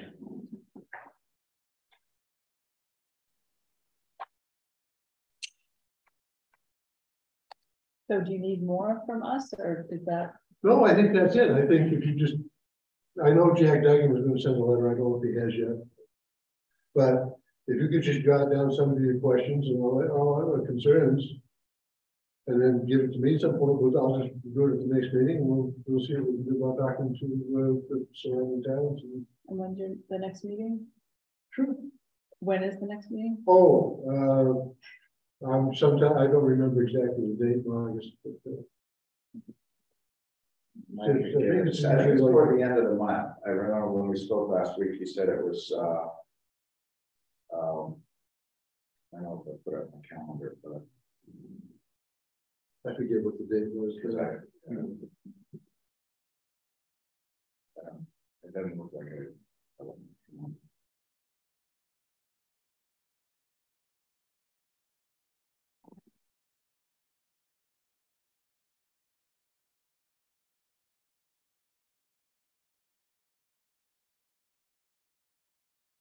Okay.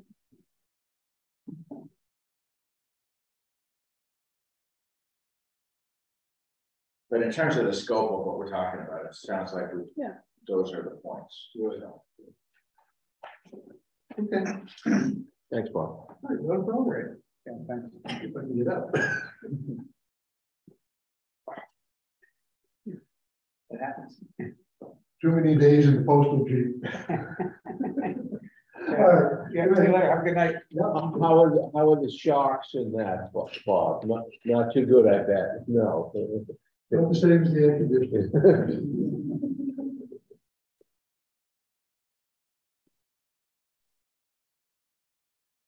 Go back to D. Back to D, yes. Review of election tax, approval of the warrant, and approval of election workers and constables. I gotta pull that one off.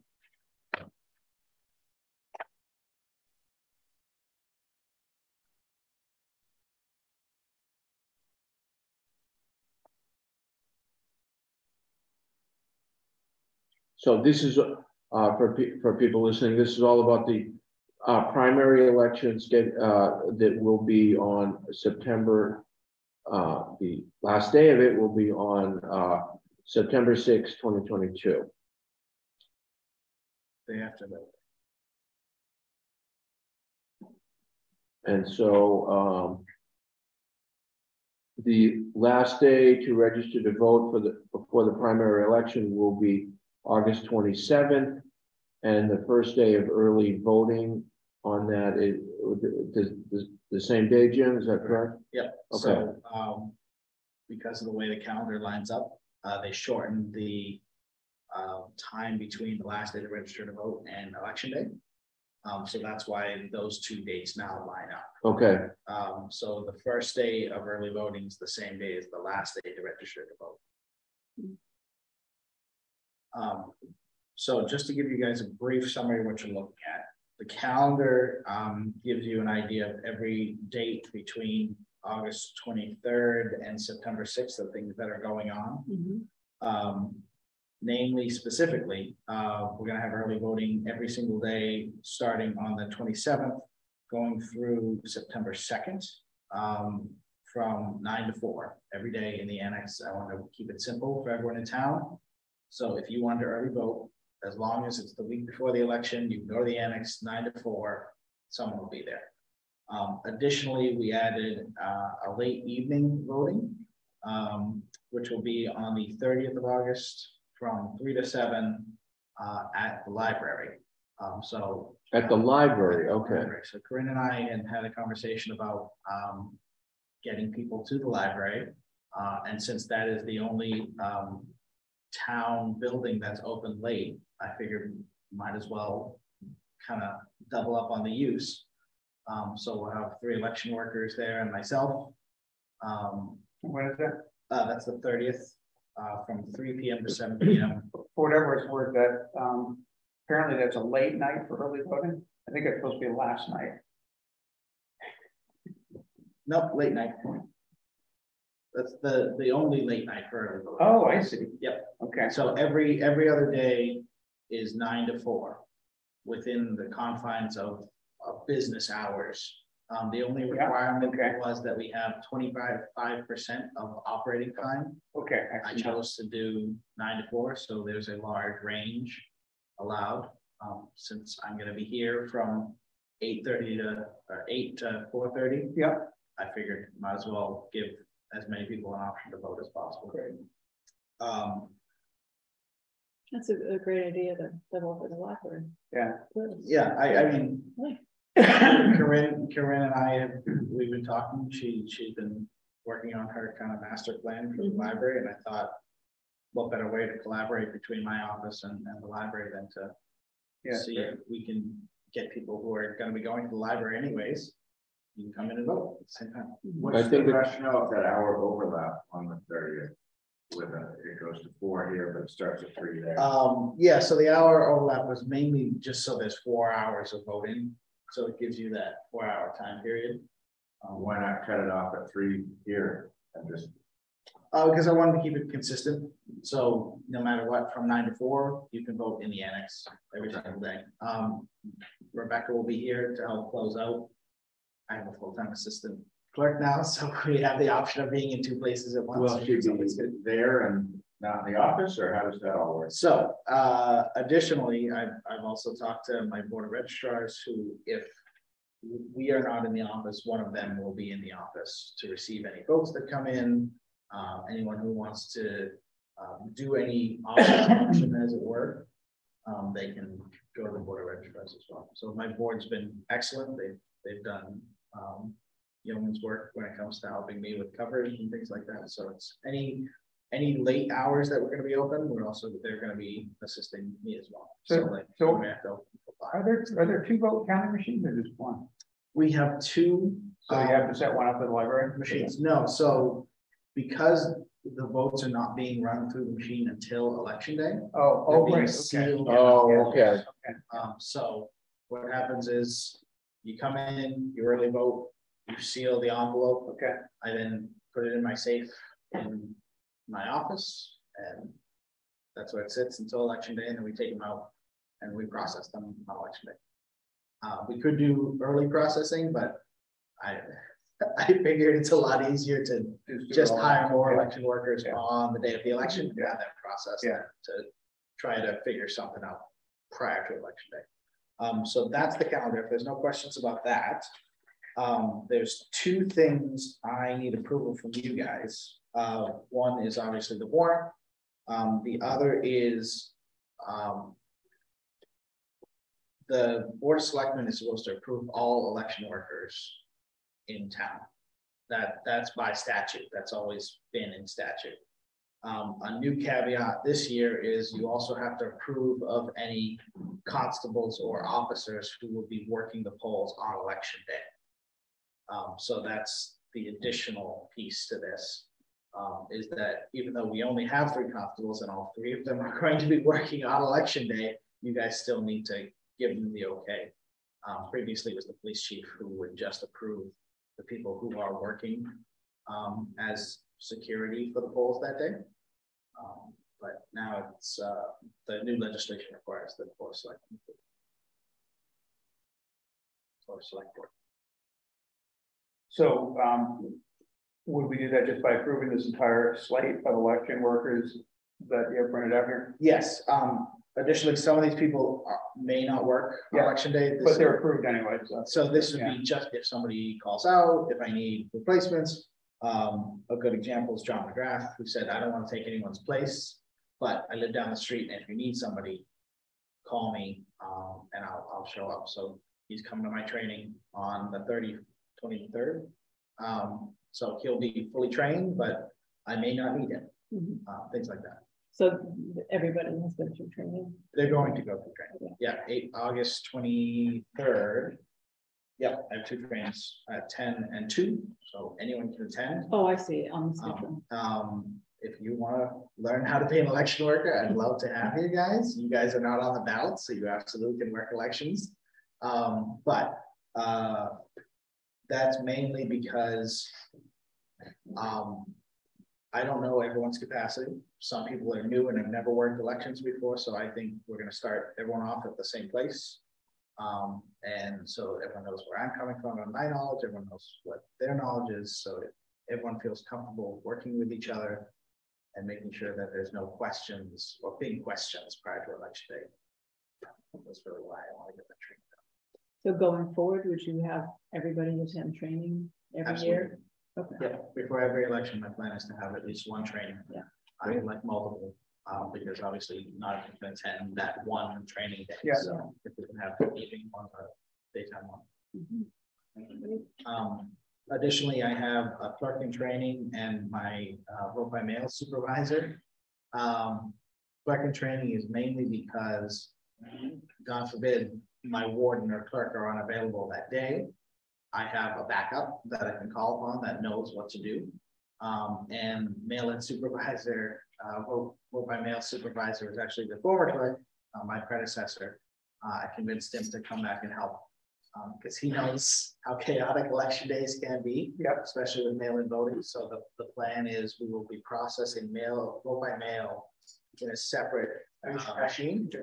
And so there won't be anyone interrupting when somebody comes in to vote. So we're going to have a seamless process. You come in to vote, get your ballot, you vote, you put it in the machine, and then Mike and Kaylee will be operating the vote by mail aspect of things. They'll be just checking them in, processing them on a separate iPad, so that there's no interruption to anyone. I don't expect it to be a crazy election as in 2020, but you never know. So I see a couple of what I think are minor typos on the warrant. One is on Tuesday is the sixth day. There's an S at the end of that, and then for Secretary of State, there's a couple of comments there. And then I just thought the language. I'm sure this is required, but I thought it was kind of funny. Seems like there's a more a less obtuse way to say this. Hereof fail not and make return of this warrant with your doings thereon. Time and place of that's. I'm sure that's a language, but I think Jim just invented that. I wish I was that inventive. No, this is taken directly, that language is taken. Like, That language was taken from King George. I think Governor Bradford. Yes, yeah. But otherwise, I would need 2 votes. I would need one for approval of the warrant with the corrections, and then approval of election workers and constables. so I don't remember this election workers coming up in the last few years. We've never voted that, Okay. but we always voted the walk, yes. Right, of course, yeah. So just so you all know, MGL 54, section 12 requires, as it says, the selectmen, which is the language in the Constitution or the laws, every town shall annually, not earlier than July 15th, nor later than August 15th, appoint election workers for every voting place or precinct. Okay, I move that we appoint the slate as presented in tonight's packet. Second. All those in favor? Aye. Aye. Okay. And then I would need a approval of the warrant. I move to approve the warrant as revised. Second. All those in favor? Aye. Aye. Very much. So the only revision was the S at the end of the And sentence. the commas instead of periods. Is there two R's in sheriff? I also wondered if there's 2 L's in counselor, but I assume there are. Counselor. It doesn't- Huh? Maybe you can do it. Oh, sure. And there are, yes, I'll check on the sheriff, but I believe it's only 1 hour. Sheriff looks like counselor, there might be multiple spellings, so that might be That might be one of those words that it's sort of old and Because well, it's governor's counselor as opposed to a counselor is just the term that is in this, but it's actually governor's counselor. So you think there's 2 different spellings depending upon whether it's a plain old counselor or This is like a governor's counselor. Yeah, Potentially, it but could I'll be, you never double check. know. English is a native language. See, I like that it's not really called the legislature, it's the general court. Oh, here we go. Well, Counselor. in New York, it's Yeah. just, it's the state assembly. In Virginia, it used to be like the Borges or something else. It's a complicated term. So for whatever it's worth, counselor versus counselor with 2 L's. These words mean the same thing but have different spellings. Okay. Counselor with 2.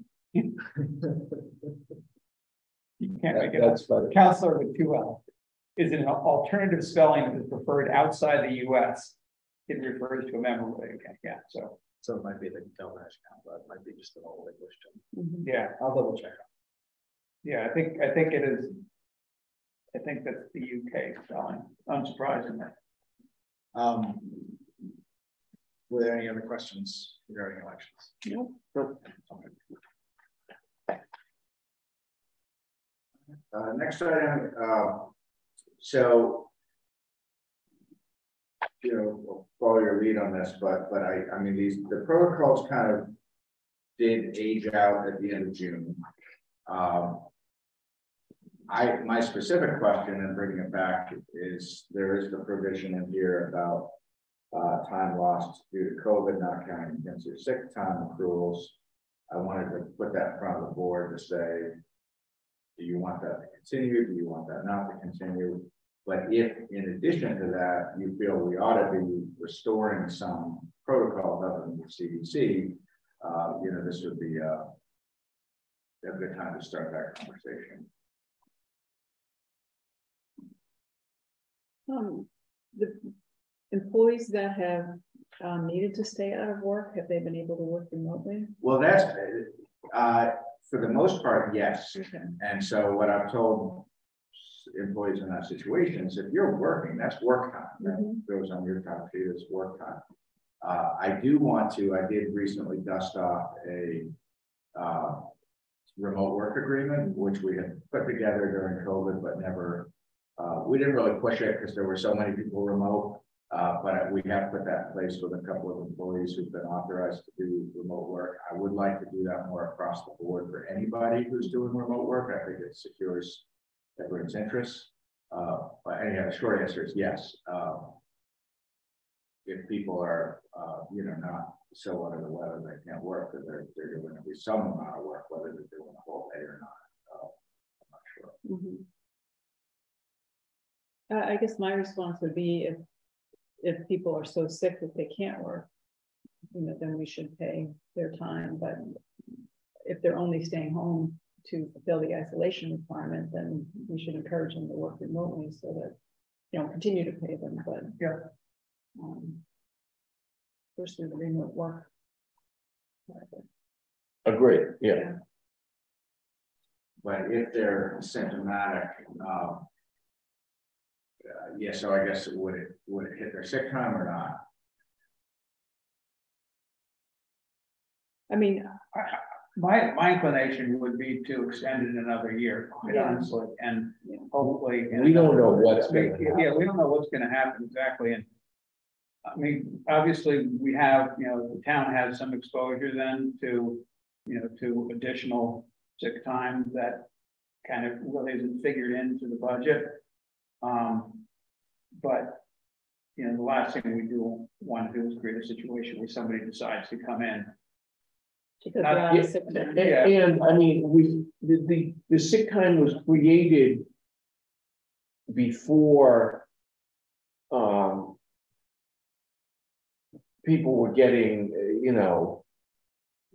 two or three times getting something that they had to be told that you can't come in under any circumstances or like that. So I sort of feel let's extend it for a year under that circumstances, and we don't know. Like I say, we don't know. Maybe there'll be something more clear. Nothing's clear at this point.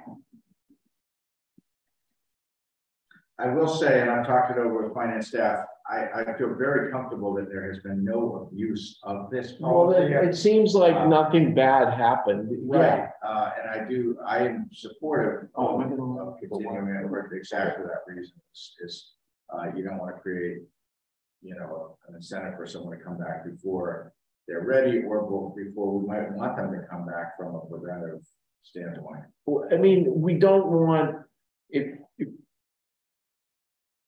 2 people having it is better than 11. So we don't want the situation where we're knocking out 4 other people. So it seems like we just keep it going. Yeah, my town hall was closed. So, yeah. So then, but fitting in with, say, protocol, so the CDC protocol currently is, you isolate for 5 days or quarantine for 5 days, and then after 5 days, you're okay with a mask. And is that, assuming that, that you're not dealing with other people who have, particular vulnerability. So, is that, I mean, what's your thought on that, Angus? Does that work? I think it's, we get into muddy water when we talk about going beyond the CDC. Yeah. I think, talking to the health agent, he thinks it's just a matter of time before the CDC guidelines are updated because of how, contagious, as well as some particular characteristics, he's talked about that it's not uncommon for people to be symptomatic, to test negative, and then to only test positive as they're on the upswing of feeling better. He said that's not uncommon. So he feels like the CDC guidelines ought to be updated, but they haven't been yet.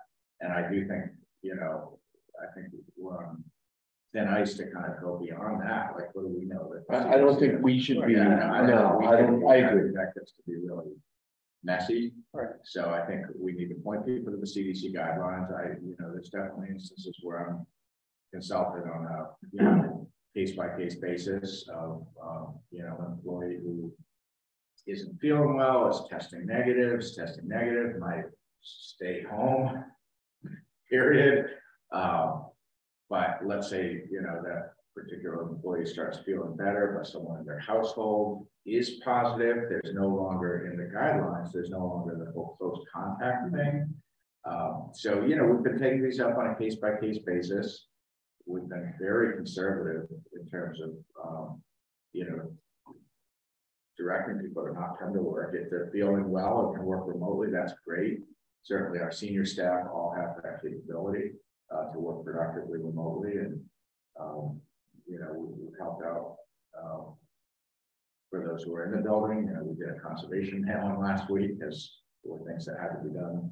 So, but it's tricky. I mean, because it's been, especially in these the last month, it's, you know, case by case basis. I'd say there's been 6 or 7 or 8 different individual questions presented to me where I have to like try to be consistent, but the facts are all slightly different. Yeah. So, you know, I confer with Stephanie, I confer with Paul, try to make the best decision, erring on the side of caution. And like I said, I don't believe this not using, you know, employees not drawing from sick time. I really feel comfortable that has not been abused. I'm well aware that you know, it's a little bit of an open-ended benefit and it's something we need to be mindful of, but there's no indication that, you know, that there's been any abuse of it. So I would be favorable of extending that so people don't need to feel that they're using limited sick time. You know. So do we want to do, I guess my only question, do we want to do a year or half a year? I would say half a year, and that gives us a little more time at a staff level. I'd like to work with Paul more to get something maybe in front of you that's a little more, you know, some formal. I don't have anything written tonight, other than just that language that's in the now expired protocol. So the year, half a year question was regarding sick time or not, or yes. or yes. Okay, yeah. not about CDC, you know, protocol. Well, I mean, that's a question to you. I mean, if you think everything in here is kind of what we ought to be doing anyway, then maybe this gets restored. I personally think that we should just follow CDC protocol, so that if 3 weeks from now CDC protocol changes, you don't have to come back. We don't have to talk about this again. Yeah. We just follow CDC protocol. Seems to me that makes the most sense. I think that's what this protocol says. I think we decided that at our last Yeah, meeting that's to what link we it to did. CDC, Okay. so that we didn't have to keep revising. Yeah, it really doesn't substantively go beyond, other than the whole issue of the leave time. Interestingly, people really don't know what to do now, because if you've been following what New Zealand is probably the strictest place in the world, because it's an island and they can keep everybody out. And with the new variant, and they had very stringent masking requirements, isolation requirements, and sort of it's Australia is a very good comparison with New Zealand. And Australia has been much laxer with their protocols than New Zealand has. And in the last couple of months with the new variant, New Zealand has had way more higher percentage of the population infected and a higher case fatality rate than Australia has. So Because there's no natural immunity, because nobody got it the first time. Yeah. How about vaccinations? Are they're very high, very good on that.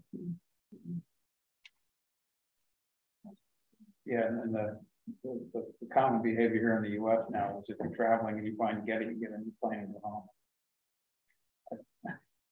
Not what you're supposed to do. But that's what people are doing. All right, I move to extend the date of the COVID-19 protocol to December 31st, 2022. Second. All those in favor? Aye. Aye. Thank you. Okay, date options for the special town meeting in the fall. Set date for close of fall, the town meeting warrant. Yeah, I'd like to recommend that you set, I think looking at the calendar, whether you have town meeting Saturday the 22nd of October or Monday the 24th, I think in order for the FinCom to have, you know, an appropriate amount of time to review whatever might be proposed, I would recommend a warrant closing date of August 29th, where your next meeting after that is 2 weeks later. I think that would be way too late. You know, that's really going to crunch them because they've got to have the FinCom booklet in people's hands 14 days ahead. And that means getting it largely closed out a couple of days prior to that. So from October 22nd, it's really the 21st, it's back to the 7th, it's back to really early October. So that's the main thing I wanted in putting this on for tonight's agenda, is just to get that warrant closing date, even if you don't pin down the date of town meeting. I think if you do, that's great too, because a lot of people plan. But I think the main thing I wanted to pin down was the warrant closing date, so we could start to get that circulated. I got to look at the calendar for a second. Hang on, that seems really early. It does seem early, and I think it seems about a week early. But where the board meeting schedule is the August 22nd, 29th, and then not again until September 12th. And you have to, even if you set a date like ahead of time, you still have to vote to close the warrant. You know, it doesn't just, you can't just like pre-close it. You know, so it's got to close on a day that you meet. And I just think September 12th is very late. You know, could you have a meeting the week of September 5th just for the purpose of closing the warrant? You could do that. And that might be a little more comfortable for people, where it's after Labor Day. I would have no objection to that. I think the 12th is way too late.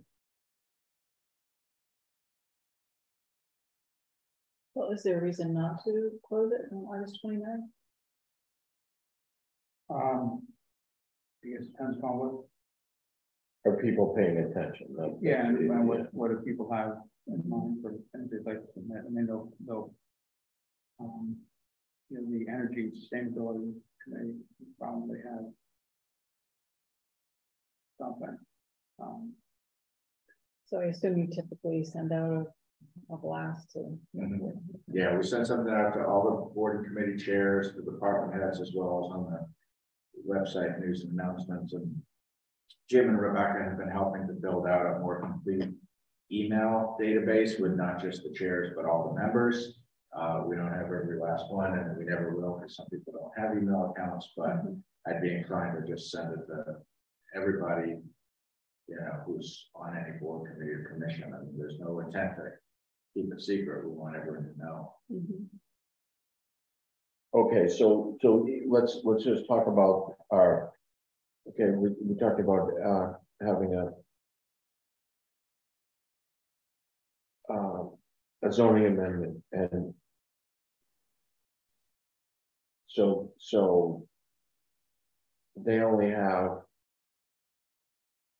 2 weeks to come up with it. Well, again, it's like a placeholder article.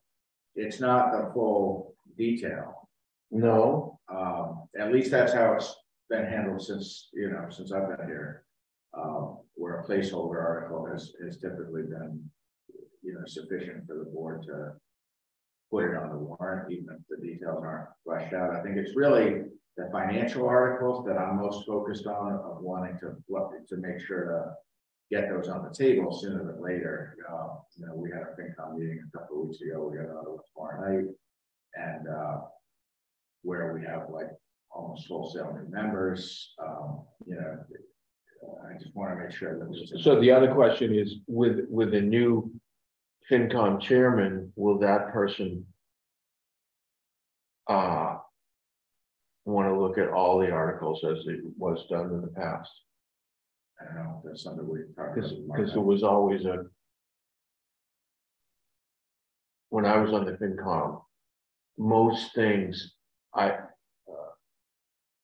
the board as a whole felt had a financial impact on the town, and rather than just money articles. The former chairman did not feel that way, but the new person may have a different feeling about that. We haven't had that conversation.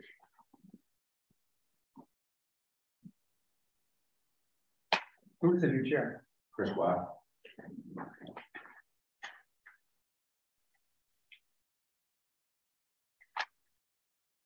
Okay, so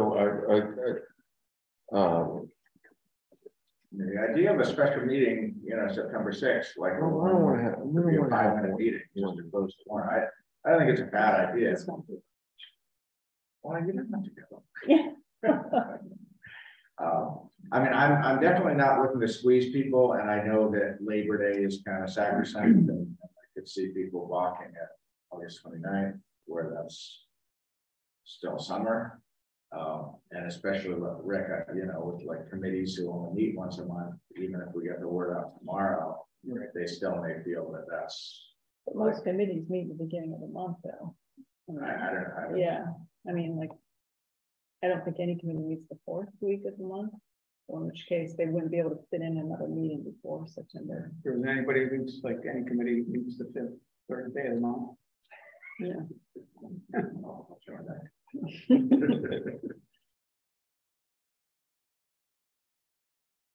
But I mean, do you agree that September 12th is too late? Yeah, that's yeah. Yeah.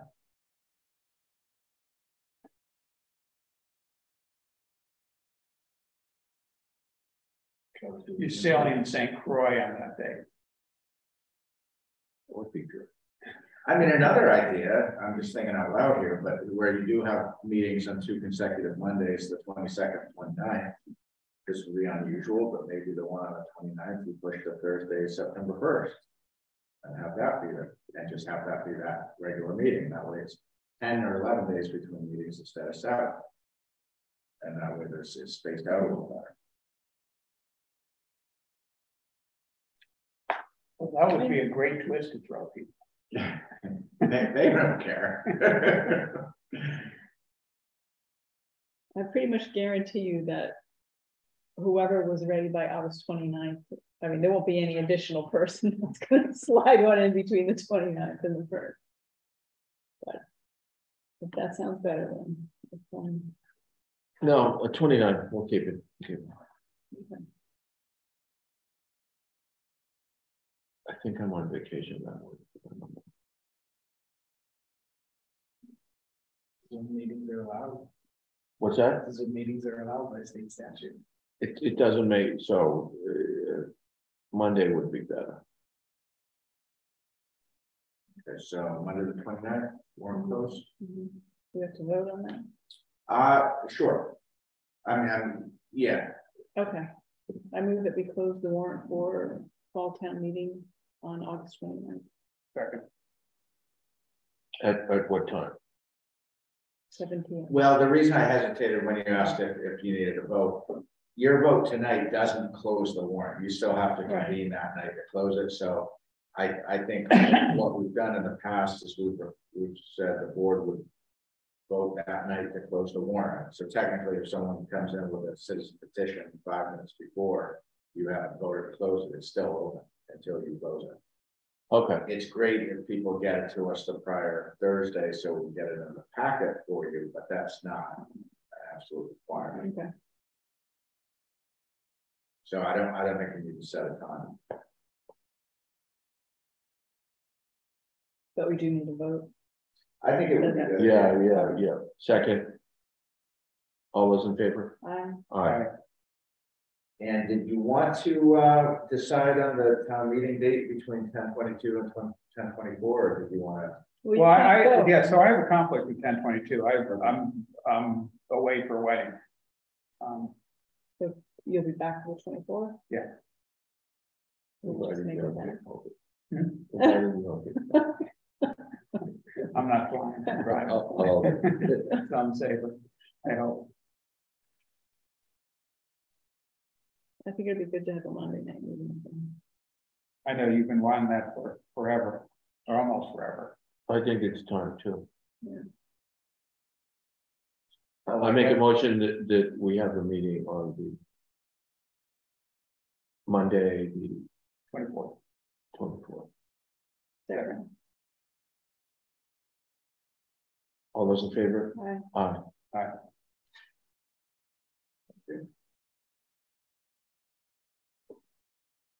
Do you think we ought to, just in case, see if we can put a hold on the Pentucket auditorium, just in the event that there's some, reason why the annex doesn't feel safe as the day gets closer?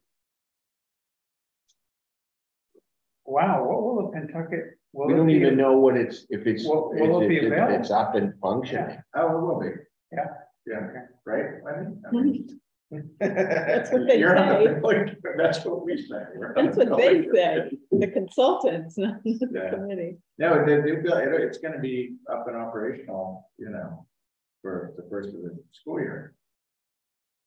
They just want to knock down the current building. I just didn't know all facilities, including the auditorium. But sounds good. Hopefully it is. So I don't know. When he told me it would be, we can talk about logistics, but yeah, it'd be that night, and if we look at a fallback location, I'll just go back on. Yeah, we'll just give out headlines with there. Yeah. Everybody gets issued a flashlight and a couple cards. Yeah, a red light and a green light. Red LEDs and green LEDs. Great idea. Okay. So that was F. We talked about G and H. Letter I. So I don't know. So yeah. Explain this to me. It's like after we did all this work, and then the consultant is telling us it's probably not going to fly. Did I read this wrong? You did. I think we've been told it sometimes year 2 or year 3 you sometimes have to go back to the well because there's other projects from prior years that didn't get funding that are already on their radar. So there are a couple of things I wanted to talk about. One is did we want to see about a potential fall town meeting article to fund the preparation of a grant? Yeah, it's a real small amount of money. Yes. I also wanted to just bring to your attention, because I don't know if this ever came up, but last fall, Paige, through the principal, had gone through the process of qualifying Paige as a Safe Routes to Schools eligible school. And they had a project in mind that was more to do with internal circulation, striping, signage. Does this ring a bell at all? And they, at that time, had their eye on Safe Routes to Schools grant for that purpose.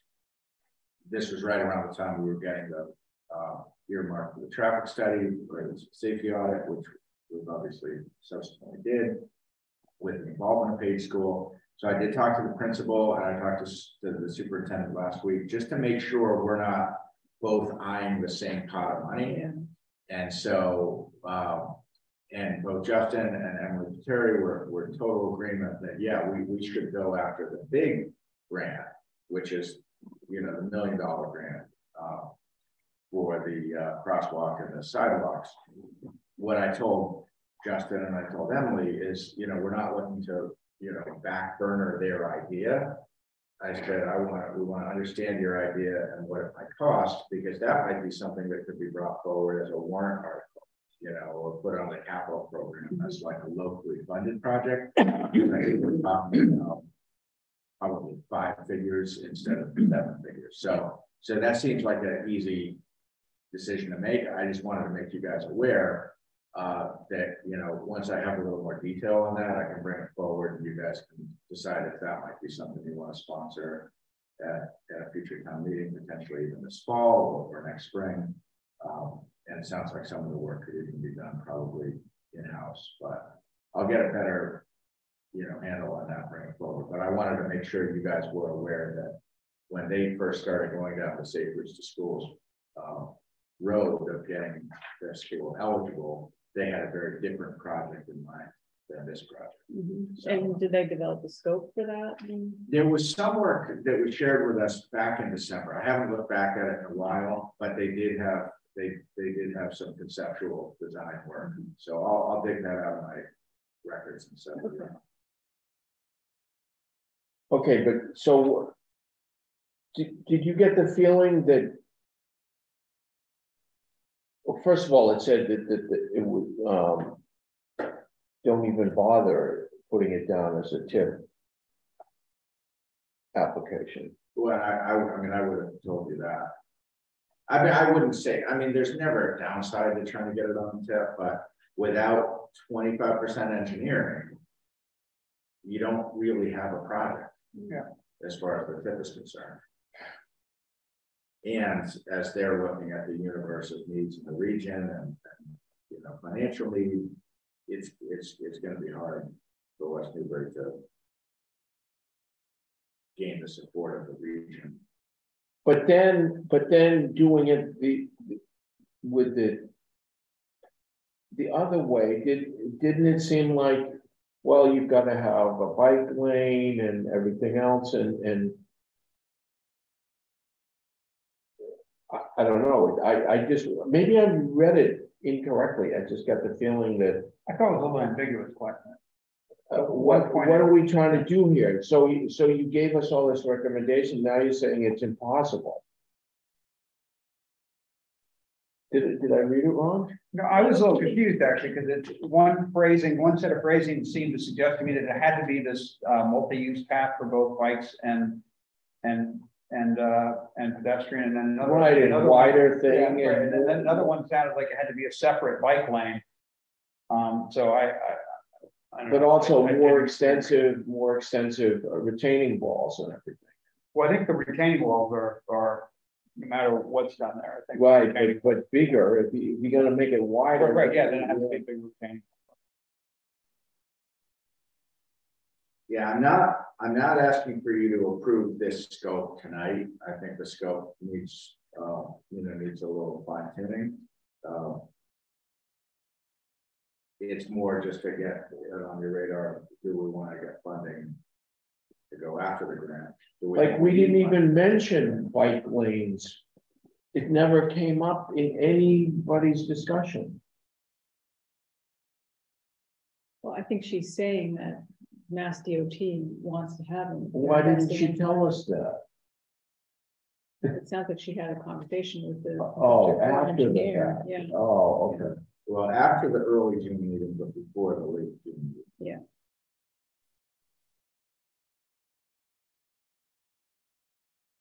Like that Mass DOT would require a minimum 10-foot shared use path on one side of the roadway to accommodate both bikes and pedestrians. I guess they've read that too quickly before, because now it seems a little clear.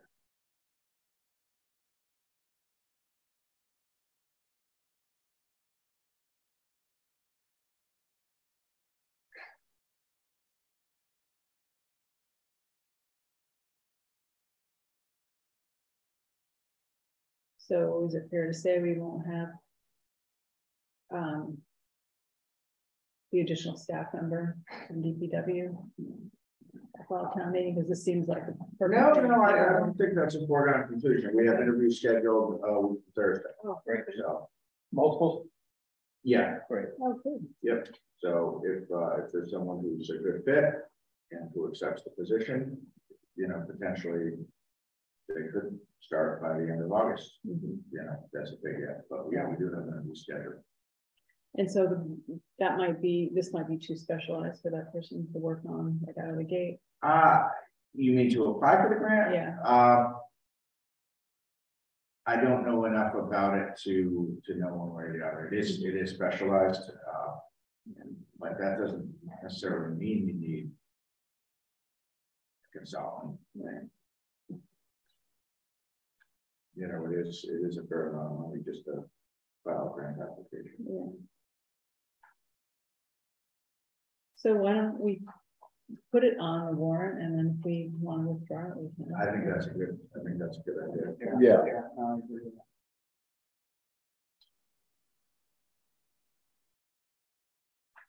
You could also read it incorrectly that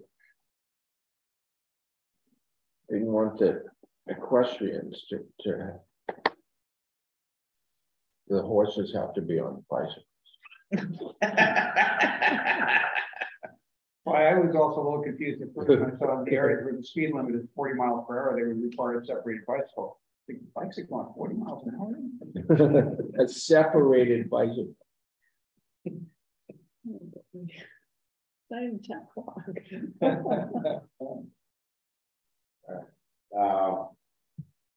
Oh, item J, Rick, and this, I don't know if it was discussed, and I know your committee's going to go forward with this, but it seemed like a good sample.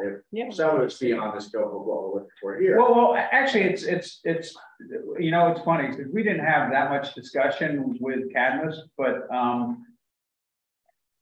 the assumption in the conversations in the Energy Sustainability Committee meetings is that any solar will include. I mean, it's possible to be an exception, but any solar should include storage. I mean, at this point in time, it's, you know, the two really should, in most cases, go hand in hand. The math in there, you know, the numbers, I don't recall what the date was for their previous study, but the price of everything has come down. The price of batteries has come down. You know, the price of the solar has come down. So, you know, the numbers probably work a little bit differently. Plus, that study was for somebody with a municipal light plant, and we have National Grid. National Grid does have a they call it connected solutions, their demand response system with for battery storage, where they pay you for the storage. You know, they pay you to be able to use your storage. So it changes the economics considerably. But actually, so as I was reading through this and thinking about any conversation might happen here, there were a couple of things that occurred to me. So we, at the time that we put together the warrant article and voted at town meeting, there were 5 sites identified, and you know, we said there might be 1 or 2 more sites, and somebody else has proposed another site, and you know, somebody had another idea. And since then, it just occurred to me reading this that maybe this site doesn't work for the study because it's actually not town-owned property. But it would be interesting to present the argument to the Pentucket School District why they really ought to be looking hard at putting canopies on their parking lot. I mean, if they don't, it's foolish, because there are multiple benefits, and including financial benefits. And I know, you know, I sort of threw the idea out early, and you know, I attended a couple of the building committee meetings early on, and it just sort of mentioned that, and I don't think it really went very far. And maybe it's there in the background, but you know, if we could establish the economic advantage to the district to do that, and also the other functional advantages, you know, shading of cars, less plowing on parking lots. You know, if we could establish that, then maybe they would do that. So are you suggesting to add it to yeah, so the question is, can that be added or not? You know, the warrant article said town-owned land. Well, arguably the town owns 1/3 of the land, because, you know, or, you know, whatever our fractional ownership is of the school district, but, you know, but it's not pure town-owned land. It's something to think about. I don't think we don't necessarily have to come up with an answer to that, but it's a question that it just occurred to me today, really. Mhm. Oh, okay, so how would, so we would be paying as the town of West Newbury for something that Pentucket is going to get all the benefit of? Well, it would probably, it might, so we have $15,000 allocated by a warrant article from spring town meeting, from the annual town meeting. And, the study probably won't cost that much. So, the incremental difference to include the, looking at the, what will be the new parking lot, which of course won't yet be in place, but it'll be on paper.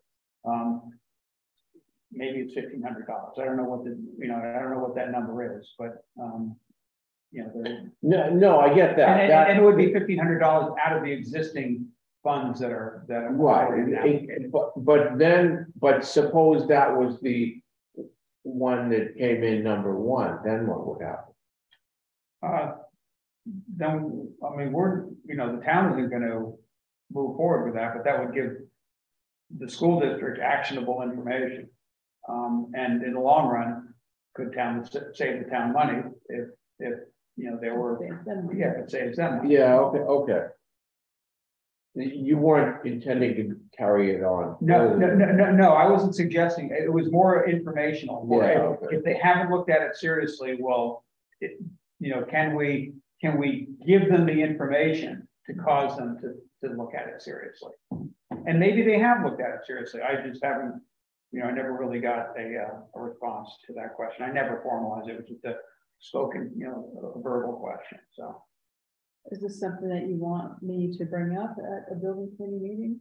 If you could, that'd be great. If you could, yeah. So the ask is to include the new parking lot.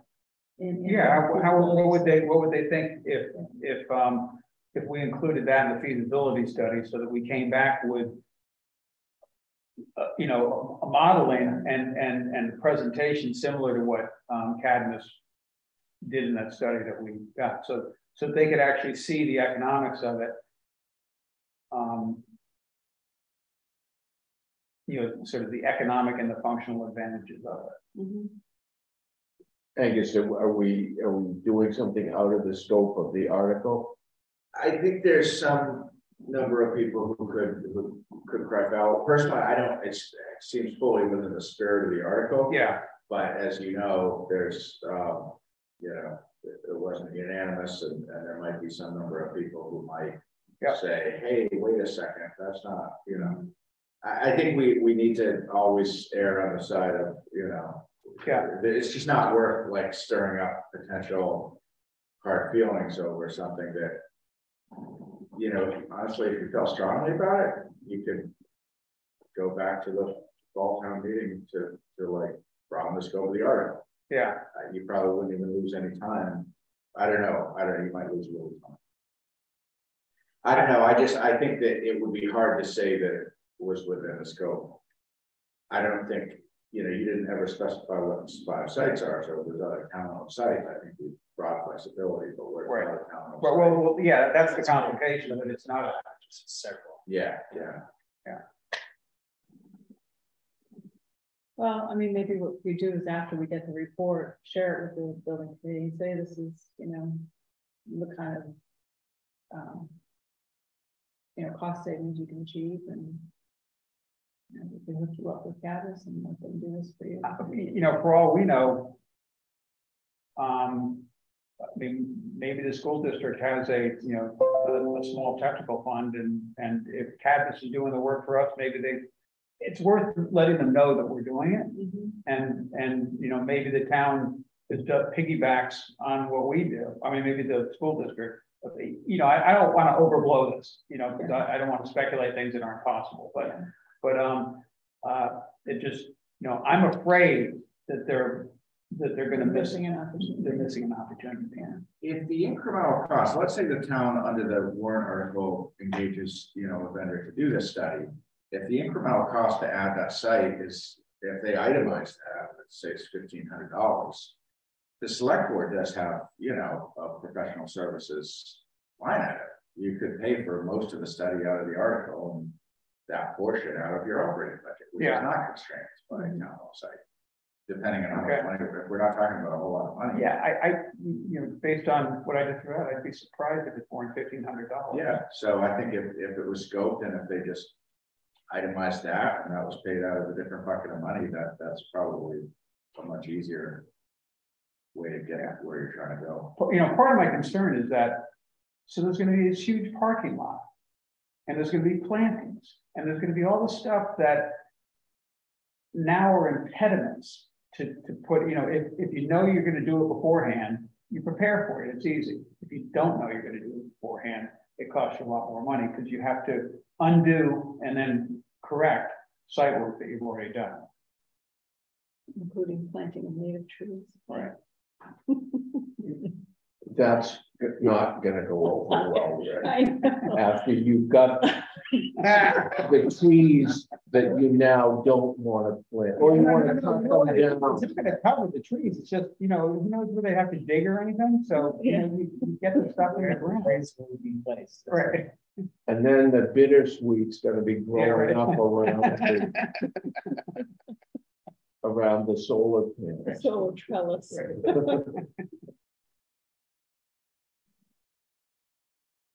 So at some point, does it make sense for the committee once it has like a slate of sites to have the board like, you know, kind of bless that before the work goes forward, or is the board happy for the committee to kind of run with all of that? See, Rick, what I wondered was from reading this is they looked at things with the drone and sort of.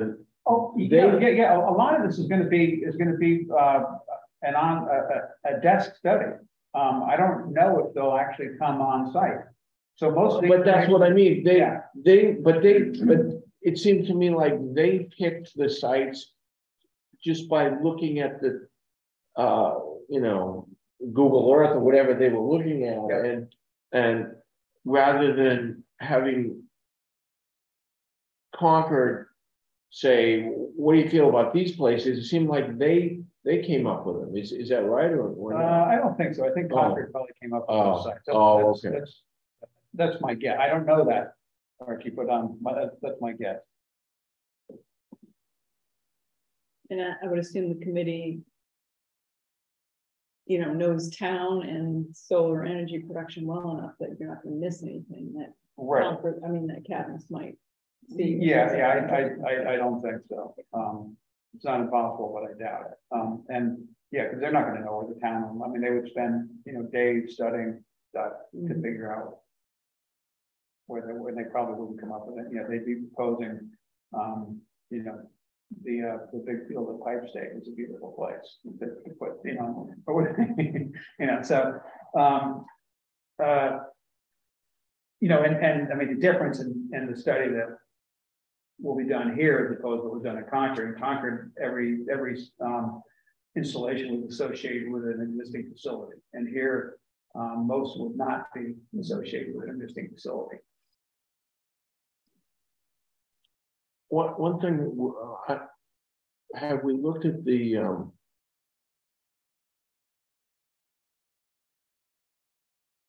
DPW building roof? We haven't. It's always worth the question. When I've posed that question in the past, it's never been favorably received. But I can always ask Wayne what he thinks about it again.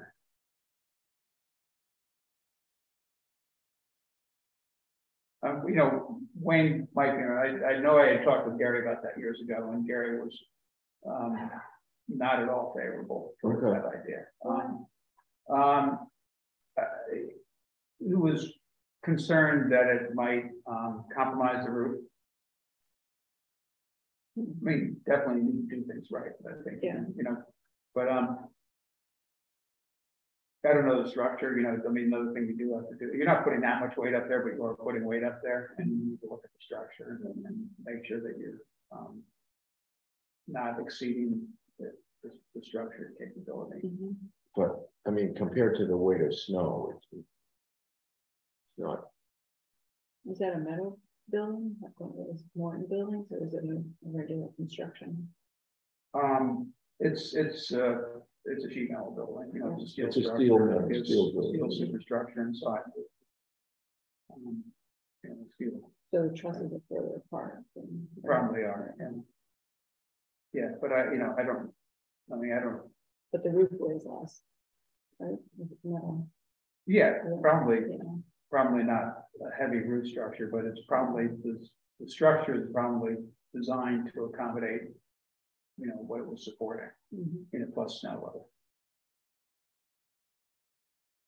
Which it would be less if you had solar panels on. Now, Because the snow, the snow. would no, fly when down. the snow falls, when you have 2 feet of snow, I mean, it might maybe melt faster, but when you have 2 feet of snow, when it falls, it still weighs the same amount. So No, I just meant it wouldn't be on the building for as long.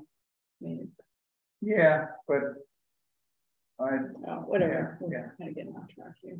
Sorry. right. I don't know, just a building that, a big building we have that no one has ever brought up before. So, so no, that's a great point, and you know, I'll see what Wayne's thoughts are, because you know, we're doing the study anyway. We should try to capture as much as we can with it. The other thing I just wanted to throw out as an idea, and this wasn't, you know, obviously it wasn't on the agenda, but it's related to this, to the study. If you recall, we had the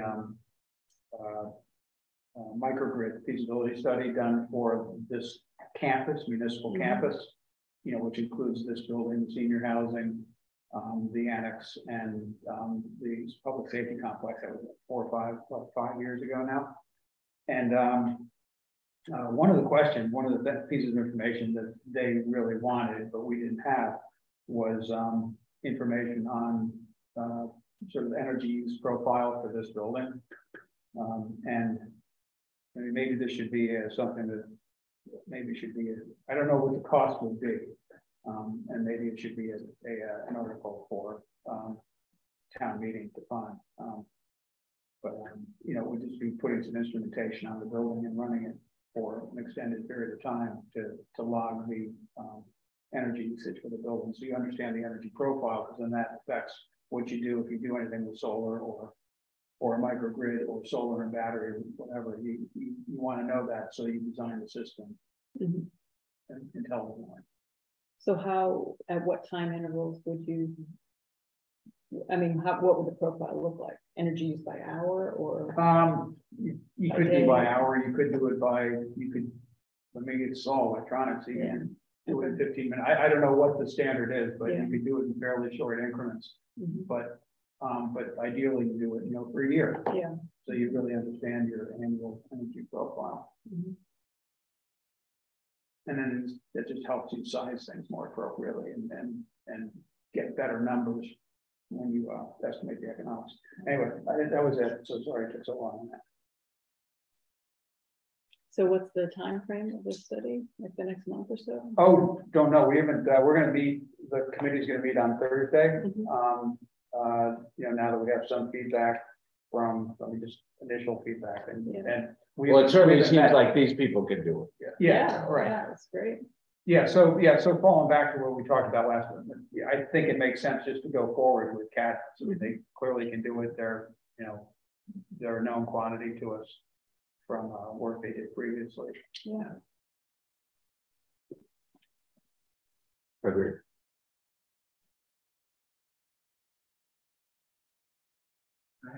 Next item is regarding the Kentucky Regional Agreement, and it's provides in toward the end, really on the last page, page 77 of your packet, provides for the review of the agreement every 3 years. And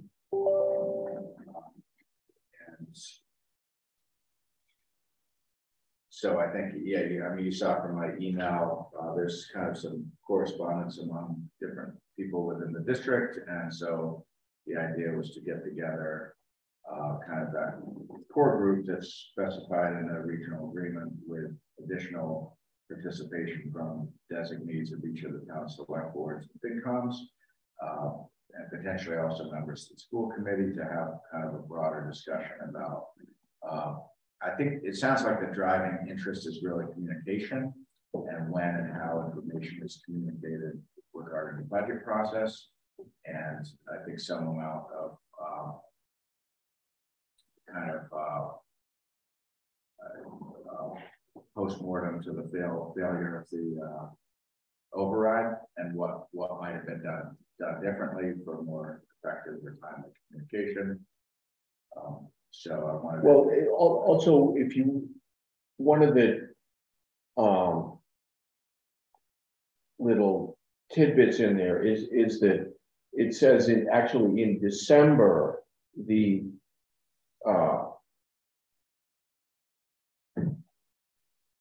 planning for the budget in terms of town resources of the town, as well as predicted expenses of not necessarily having a budget, but that that it's a two-way street, that the towns have the opportunity to discuss with Pentucket in December that this is what we feel we can deal with, and you know, I don't know that that was done very much this year. Mm-hmm. And we should be Yeah. doing that. Yeah. I had a few things that you know, is there things that could be changed? And I wrote down a few, so I think there's some things that one of the things is that's always kind of bothered me with $10,000 is sort of the cutoff wherein something becomes a capital expenditure for the community versus a maintenance issue for the district. And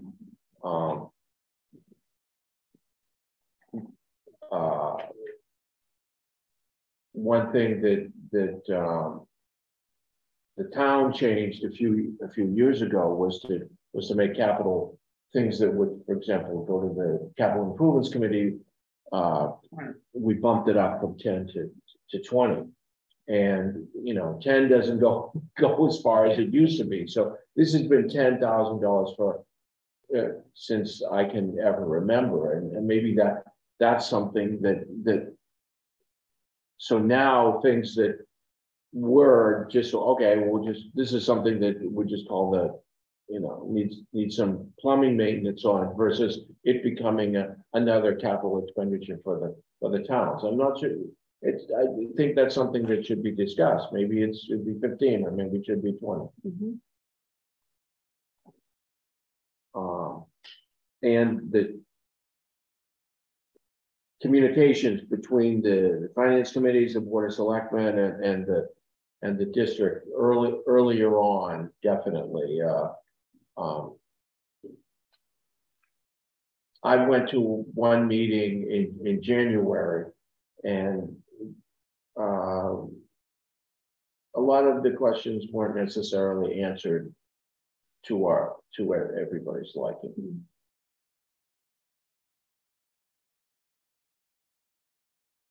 And at that point, the budget was almost, the train had already left the station. This is the budget, and you're going to deal with it. Yeah. I think you should be a representative. I will do that. All right. I move that Archie be the select board's representative on this committee. Oh, it's not a committee. Sorry. Not yet. Not yet. A working group. It's not a working group yet. Okay. What's the word? It's just a meeting. All right. Yeah, I had At the same conversation with Chris Wild, and it may go in that direction, but at this point, it's just a meeting, and if any of the towns, you know, at any time the towns may appoint a task force to review the regional agreement and specifies the composition. So that's going to be, I think, one of the things when you have the meeting of if there's material changes that one or more towns want to consider, it may well be the right move to then do it more formalized. But at this point, it's just a meeting, not a committee. All right. Yeah. Duly noted. Yeah. I think it would be a good idea. I think so too. And I have mixed feelings about it. You know, I mean, it's one more meeting. meetings are more meetings, more overhead. But one of the things I read, and I would suggest that, I mean, you may all remember this from the April 2019 town meeting when this was amended. But if you go back to the April 2019 FinCom booklet in the appendix, it shows the red line edits of exactly how it was changed. And I hadn't looked at that in a little while until a week or two ago. And I was looking at some of the changes and thinking, and I was real new back then. But one of the big changes to this section, and that kind of flows throughout, is it kind of did away with this broader regional committee that was comprised of, I believe, members of the select board, maybe members of FinComs, I'm not sure. But it's now, if you read this last paragraph on page 77, and I had a conversation with Carol and Rebecca today, and I said, geez, you know, when I read this, it puts an enormous amount of responsibility squarely on each of the three of our desks, mine, Rebecca's, Carol's. Specifically, you know, each town CFO shall participate on behalf of the board, shall be responsible to keep their board apprised of communications related meetings and provide their respective board regular opportunities to initiate potential amendments or respond to any amendments as initiated by others. And if you know, if we've got that same responsibility with FinCom, I don't have the same level of knowledge of the school budget that I have of the town budget. And to the extent that there might be 50 questions that are really getting into the detail on the school budget, I would rather not be the middleman. I would rather, if you have questions or if the FinCom have questions, I would rather those questions being directed to whether it's the school committee or the school administration. But if those are all coming across my desk and I'm in the, you know, January, February, March, and we're in budget season, and I'm like solely responsible to keep you and the FinCom fully apprised, I don't love that. Like the idea of like, you know, and I'll tell the FinCom same thing tomorrow. You guys have questions. I want you to get your answers. I don't know if me being in the middle of that helps that or hurts that because of bandwidth issues.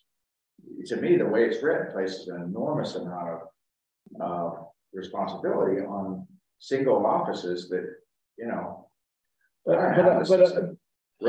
even as a larger picture, I just think it's a good idea that the towns as a whole talk to the district. I mean, right. I think there's been for example, the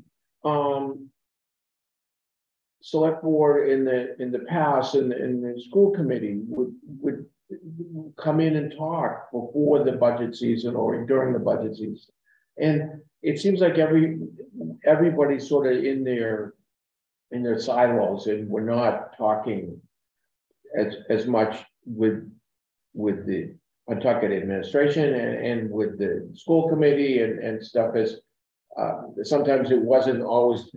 Sometimes it was contentious with the school committee, but at least there was communication, and there hasn't been very much of that.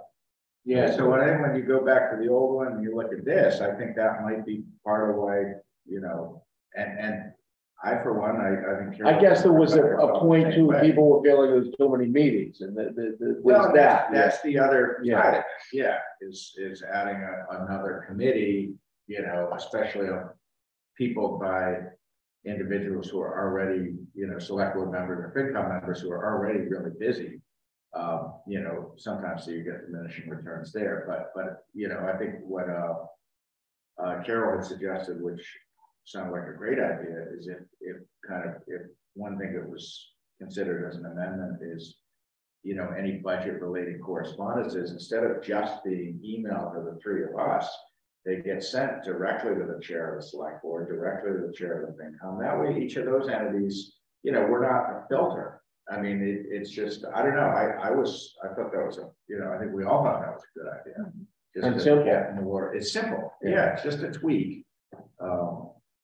And then it's up to the chairs of those boards and committees if they want to then make an issue of it or have questions or follow up. But it's not all going across our desk when we got a town to run. You know, we each individually have a job that we could debate whether it's as big a job as the superintendent, but we all got quite a lot to do every day. And so it's just a lot to say that we're now like the sole responsible party to keep you and the FinCom fully apprised of the school budget. Like, we got a town to run. I'd rather those communications be direct. So yeah, I think there's some tweaks that probably would make some sense. So we don't have a date. We're just looking to get people pinned down. So Archie will put you down for the board. Actually, I had a motion. Yeah. Second, and representative meeting. All those in favor? I think that's great. And then we'll see where it goes from there.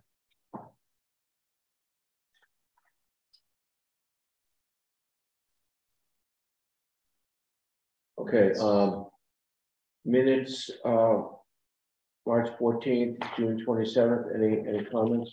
I move that we approve both of them. I just had a question, Jim, I'm just looking at the first one, March 14th. Yeah, the lettering goes from D, E, and then it goes to H, L, and then back to F. Yep. Is that intentional? It's because you guys took items. Yeah, those are the way. That's what we did tonight. Okay. So it'll be similar to tonight. So Okay. like you took H and with the G and H out of order. Mm-hmm. So it'll say GH, but I can make sure she indicates. No, that's fine. I wasn't following why I was jumping around. Okay. There was one Scribner's error that I noticed. Yeah, I But now can't I find can't it. remember. Now. It was MEE instead of meat, I think. Actually, I said no. That's right. I think I remember that one too. And then there was another one though. Versus, as in me versus you. Yeah. It was spelled like verses of the song. That was probably spelled correct. That's good. So if you search for verses, Got it. VERSES, And you said it wants to be SUS. Yeah, I thought it was the first set, but I'm not seeing it. Yeah. Got it. But the content was all there. I had one comment. Okay. On content, I wonder if we got our donation from the half marathon. I always wonder. There's no way to know. It's not tracked, right? Well, it wouldn't be directly to us. It's supposed to be to a nonprofit. Yeah, but Don't we which ask one them to did? provide proof though? But which one did we ask for? We didn't. Did we say the playground or? We threw out a couple of ideas and left it up to them. So maybe we weren't too trusting, or maybe they did it. I can follow. Worst case, that they do donate them. Sure. And just keep track next year when they Yeah, when they come back. One other content question I had, I mean, this is so helpful to have current minutes. On the harbor committee, there was a suggestion made that we modify their bylaw, so associate members are, is that something we want to do for the fall town meeting, or do you want to wait till spring for that? Do we need to do an article to do that? It's a bylaw. Yeah. Yeah. Okay. And then I need to send it to the AG's office. Let's see. So actually, I mean, I happen to get an email from our harbor committee chair at 7:46 p.m. And it looks like it's a lengthy one, so I'm not going to try to paraphrase it now. But the first topic, which follows up on a conversation we had a little while ago, reviewing the bylaw, how it relates to responsibilities of harbor committee versus harbor master. Anyhow, I'll let me read this. Okay. But if it's more than a housekeeping article, it's probably going to take some time to Be better in the spring. work out. Yeah. Okay. So I make sure I'm calling the right person. Which was this the Newbury Port half marathon? Yes. Yes.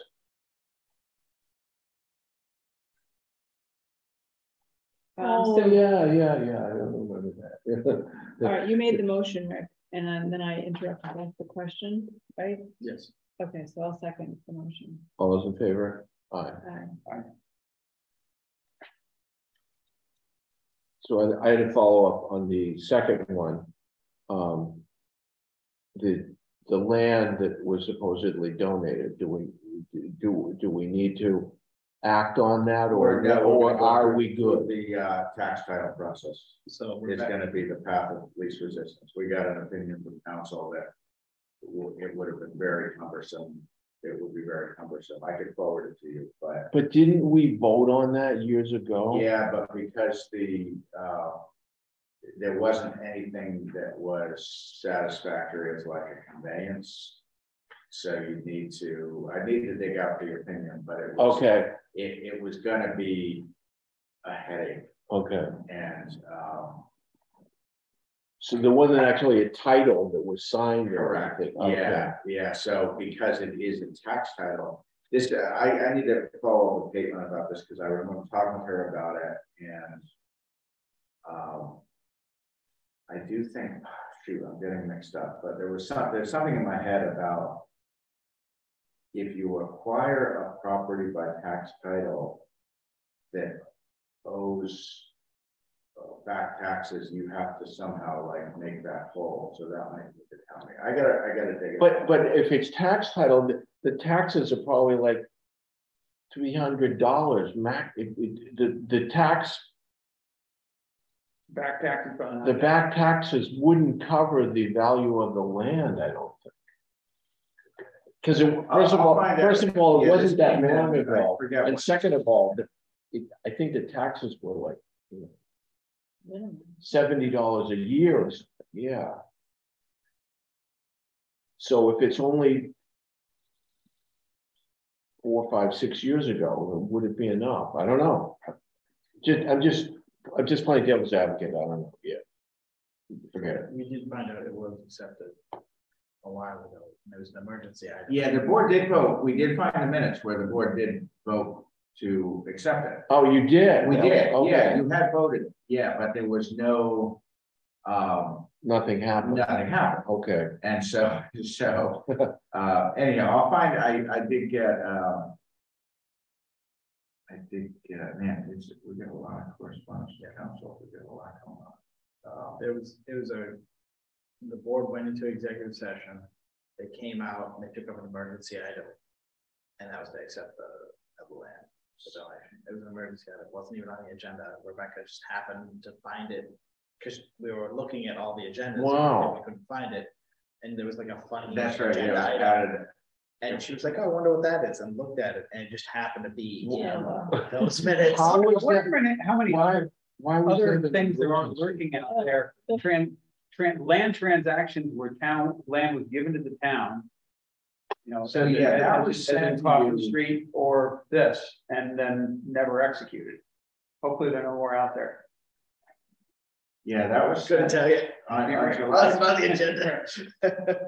Yeah, on July 5th, you were sent the backup showing the board's prior acceptance. Yeah, I think I remember. But there's a separate correspondence. Okay, here's what it is. Yeah. So that's a lot. You got a minute? That's a lot of writing. I'll forward it to you. But my takeaway, I said, based on this advice, it sounds like the simplest approach would be to proceed to take the property through tax title.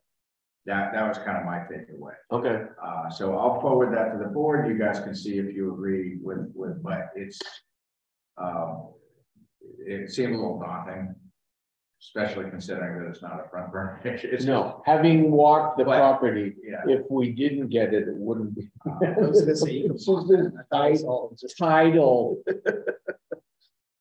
thing that kind of muddy and waiters. We can use it for flood storage. Yeah.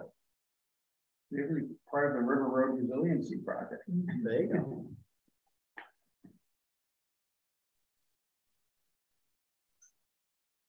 Yeah, I'll forward it to you. You can see if you agree with my expedient. It's it's not simple.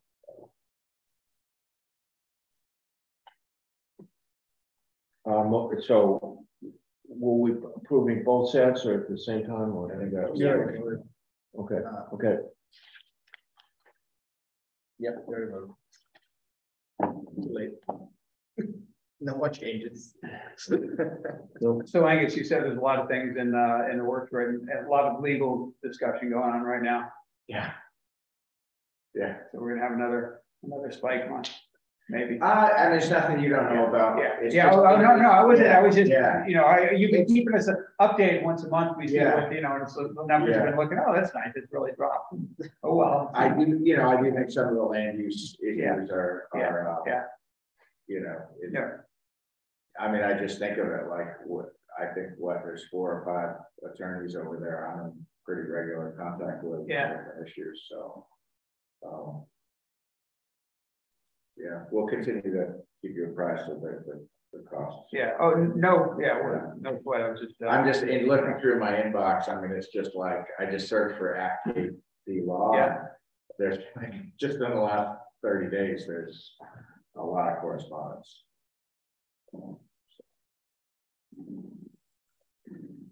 All right, so next item, we did this, we've done this most years I've been here. I don't think we did it last year, but I like to kind of early and, you know, soon after the start of the fiscal year, just do like a non-audited kind of, these are what the numbers show. Some of these may change around a little bit with the audit, but it's fundamentally correct. It just shows you where we are, you know, finished out the year in terms of percentage expended versus budgeted on the expense and revenue side. So I don't know if there's anything that jumped out at you had questions about, but it's just kind of a snapshot of how the year ended up.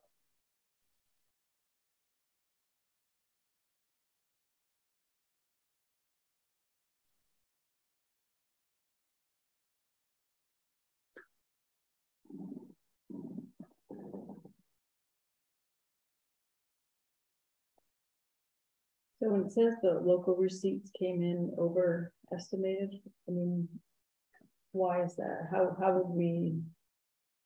Must be more people bought new cars. Not necessarily. So if you look page 95 and 96, that's, you know, you're going to see and this is one of these where the negatives and positives are a bit transposed. Mm-hmm. But you kind of look at you know, variance. So look at anything that's over 100%.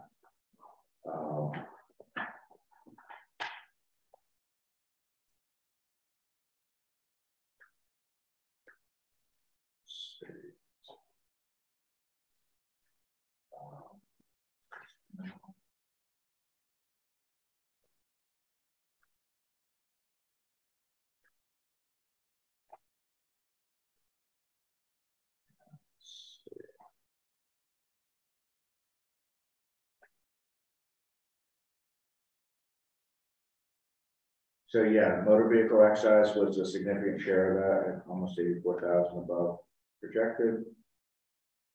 Penalties and interest on taxes was 26,000 above projected. Oh, there you go. The you know, rollback taxes, Chapter 61 lands, 47 grand there. Mm-hmm. What page are you on? Page 97.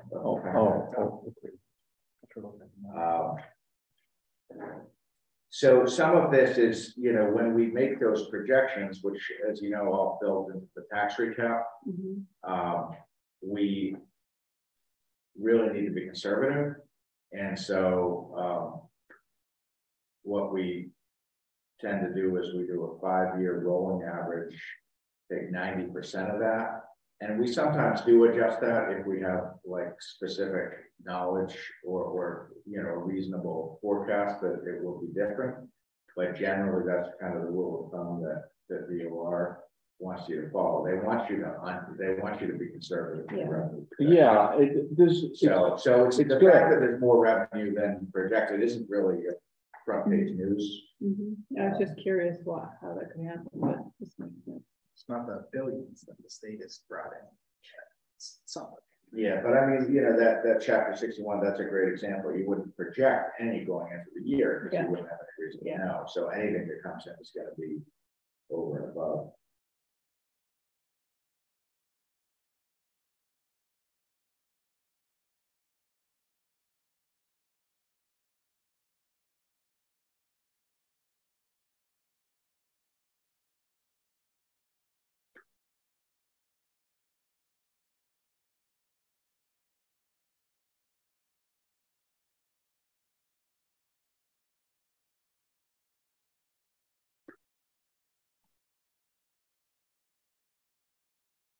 So, yes, just a snapshot, but if as you dig into it, if you have specific questions, you just send them along. So $7,600 in dock licenses. Okay. What we expected. Maybe possible number. Anything else on that? No. So, okay, just brief. Oh, I did have one quick question. The investment interest for June for the tenure. So all the accounts received to date through May, we were only taking 72.31. So, yeah, I mean, that's, I guess, a reflection of what's going on. Yeah, we lost money. Yeah. Significant money. I mean, I wasn't the only one. Yeah. Yeah, so we'll see when we get the June statements.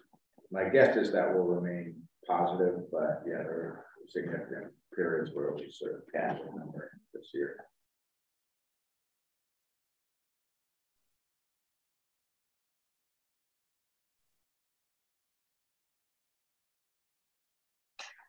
But that was more than offset by some of the other categories that were above projected.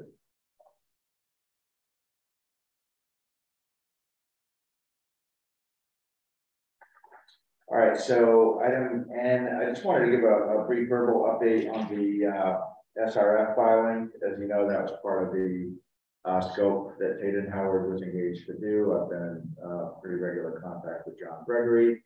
The deadline to submit that so-called PDF is August 12th, and everything is on track for that. So that will be submitted. We don't need to do anything.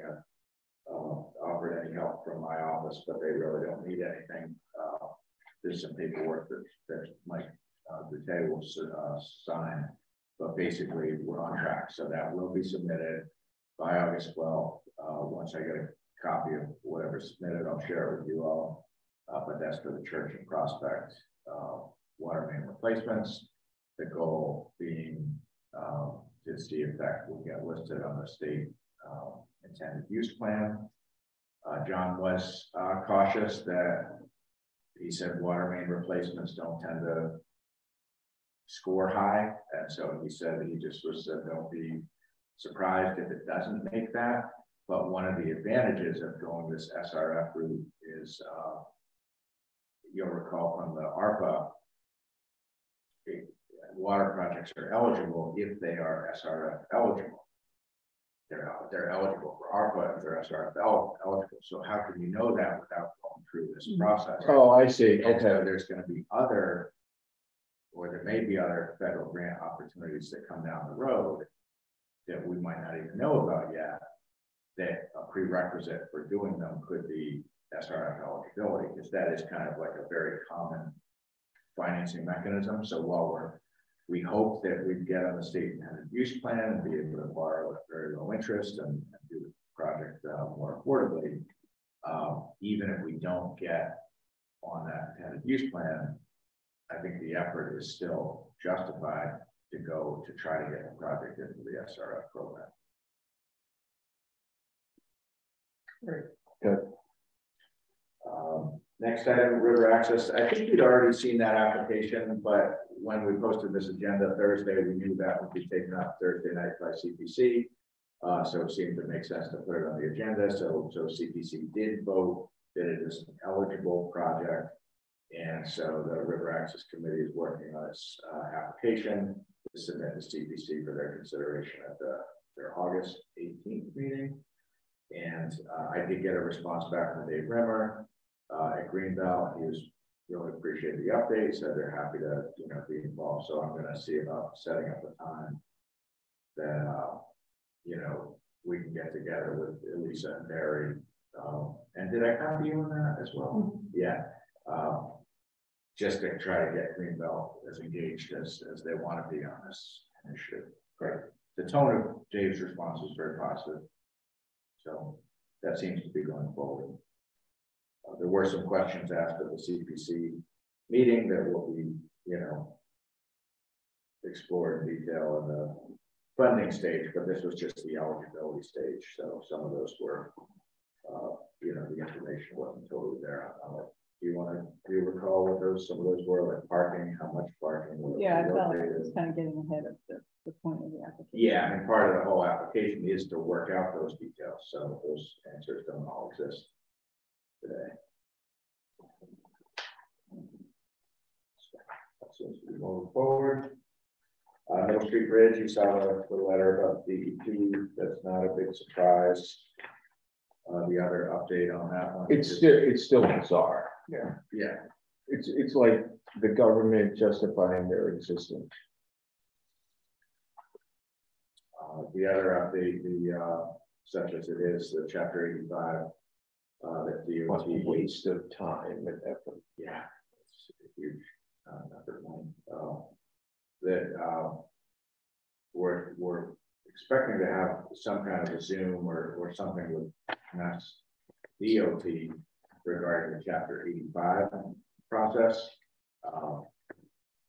But I think when that will be, I just have asked that we be, you know, kept in the loop so we can know what their questions are and how they're resolved. So that's all I've got on the Middle Street Bridge for now.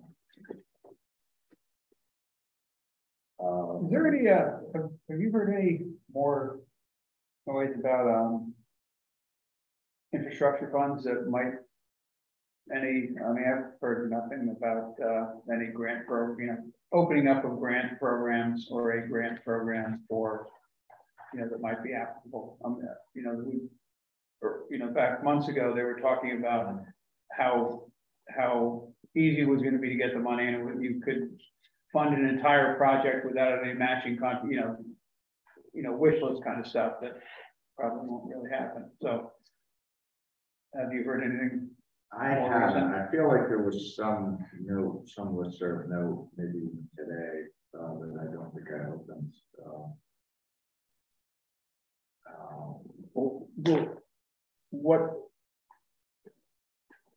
What is the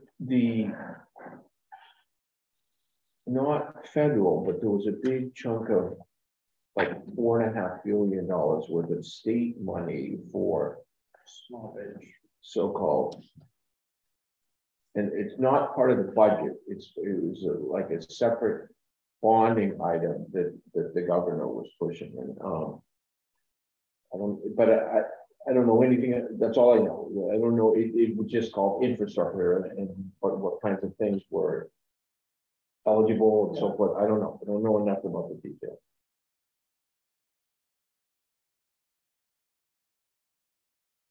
If you see anything, don't assume I've seen it. If you see something that you think is Okay.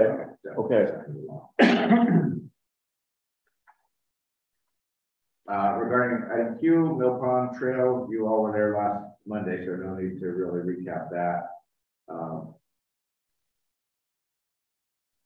Well, Angus, yes, we need to reiterate that the plan, that the consensus of everybody that here, when we had a meeting about the Mill Pond with lots of interested parties, was that we developed the accessible parking lot on the lower area where parking is slightly below the lodge building, and that we focus the attention on the improved accessible trail, and that was what was planned. As opposed to the reconfiguration of the parking. Correct.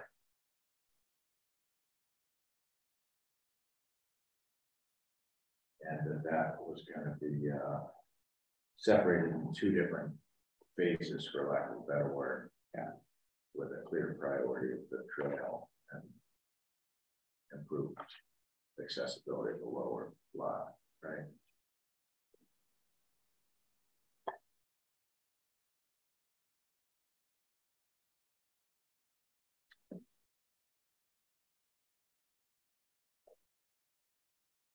It's a good synopsis.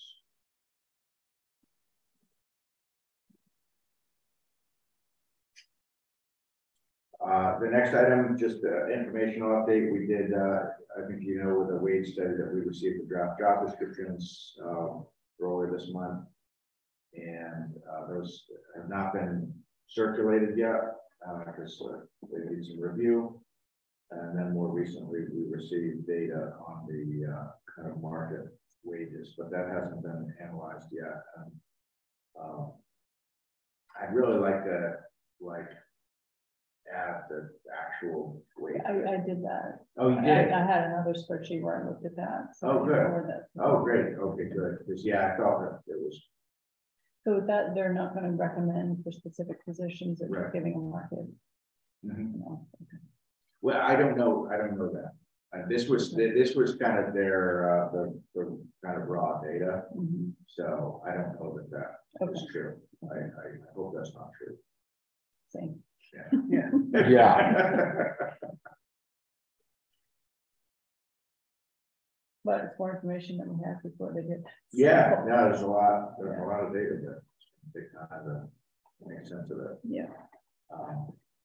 And then item S, I just thought it was important just to, you know, since you guys are the monitoring agent for the affordable housing units, you delegated me to do that going back to the fall of 2018. So my office does it, but I just think it's important to let you know those letters were sent out to the 13 local action units. And we have a record of all of that. We have those files. So it's just an update that's kind of going on in the background. So is a requirement that it goes out in July each year, you know, after the beginning of the fiscal year? It doesn't, it's not that specific. Last year they went out in June. This year, you know, I had a couple of changes on the draft letter they sent. So they got sent out a little bit later. But it should be done annually. It doesn't specify when.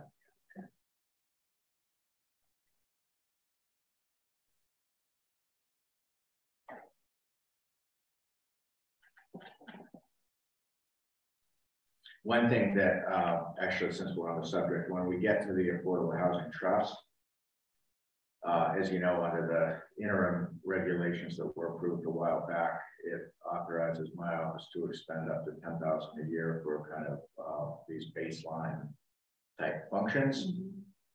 If or when that money's all put into the trust and it's all in the trust authority, I am going to definitely want an assurance from the trust that they are supportive of that, because we need that.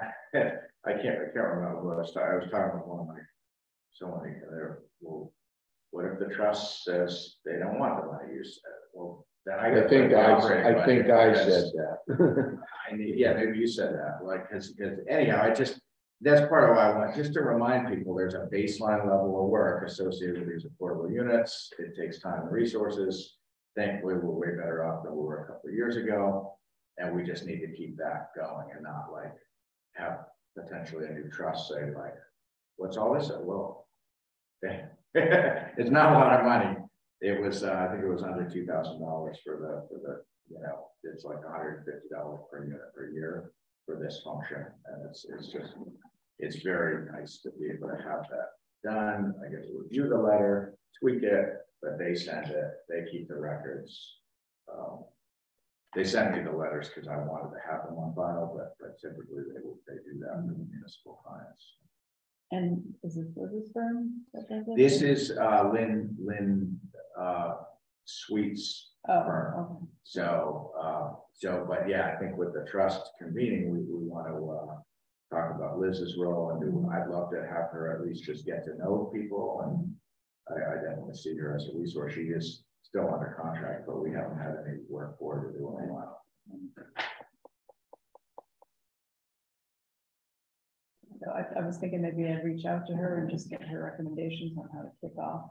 That'd be great. Okay. So Yeah. that's within the contract. Definitely. Yeah. I think you probably have the contract. It's pretty open ended, just to support the building up of the trust. So. Okay. So anyone have anything for next meeting? Question? Not me.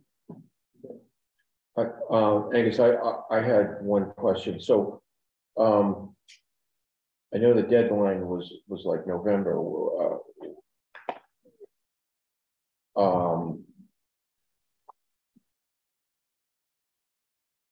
Fill me in. What are we doing in relation to the MBTA housing thing, the DHCD? So we put in our grant application.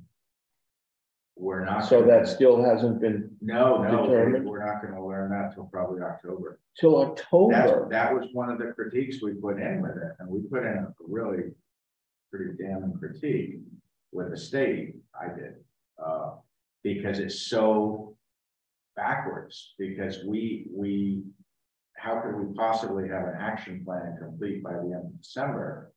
We're asking for this grant to help us do an action plan. The grants, we're not even going to learn until mid-fall if we get the grant. Never mind really scoping it out and engaging a vendor, and never mind having like a real process. It's crazy. And then the action plan is due the end of December. The state has until July 1st to either approve or not our action plan.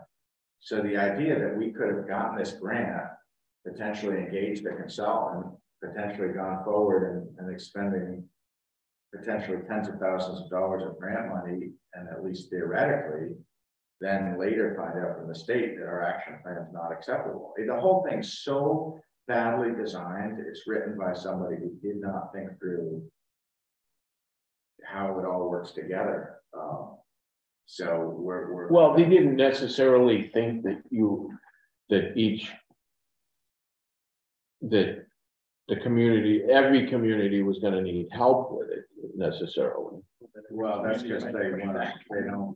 Yeah, they just didn't think. The whole yeah. thing. Yes, it seemed like it was a very it happened very quickly. Like the legislature approved it before anyone even really heard about it, right? Right. And so it seemed like the administrators at the HCD had to kind of like make it work. They probably think it's crazy too, but it was already signed into law, so they kind of had to make it work within their existing grant parameters. So, I guess. So I guess the question is, so what do we do then? Well, right now we're not doing anything, because I think the whole reason we applied for the grant is we feel like to really look at potential locations in any serious way, you got to take into account infrastructure. You got to take into account things that we would really benefit from, like a consulting firm to look at these things. If we try to do it in-house, it's like, I don't know. I mean, what our staffing is. No, I'm not saying we should do it. I don't think I realized the grant didn't come through until October. Okay. Yeah. And what are we supposed even to if that's assuming that we get it, which we probably will, but not necessarily. I don't think what I think they're going to do is, because I think there's a lot of communities in the MVPC region who applied for a grant. I think they're going to do something really cynical, like award a grant to MVPC and say, you guys solve it. And then MVPC's got a grant to somehow help us along with 7 or 10 other towns. That's what I think they're going to do, which would be really unhelpful. Right.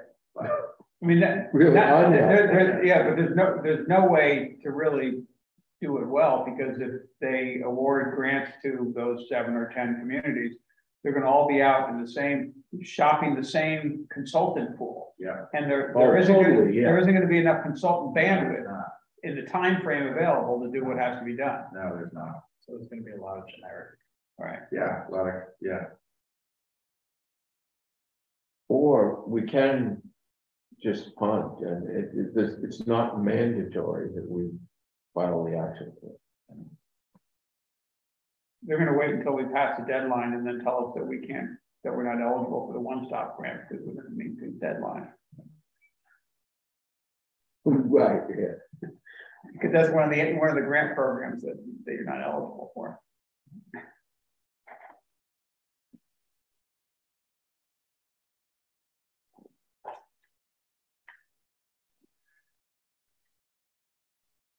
I guess actually, I don't know, Jim, on your listservs, I don't know, I guess it's more on the planning than the clerk, but any sense of if any other towns are any better off than we are? I would doubt they are.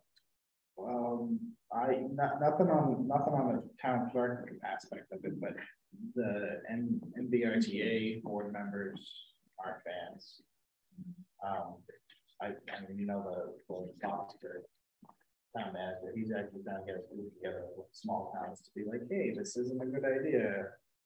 We don't even have sewer. Like, how are we supposed to do this? So I think there's definitely people trying to work to get a better deal out of it, or at least an extension of some kind. So I'll talk to Leah, but I doubt she's got. I know she's been, busy with some other local things.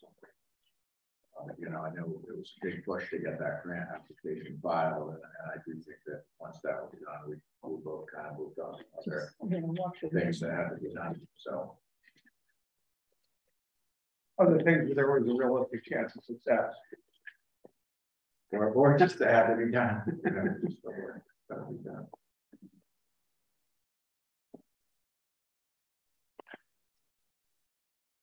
Motion to adjourn. Second. Aye. Right.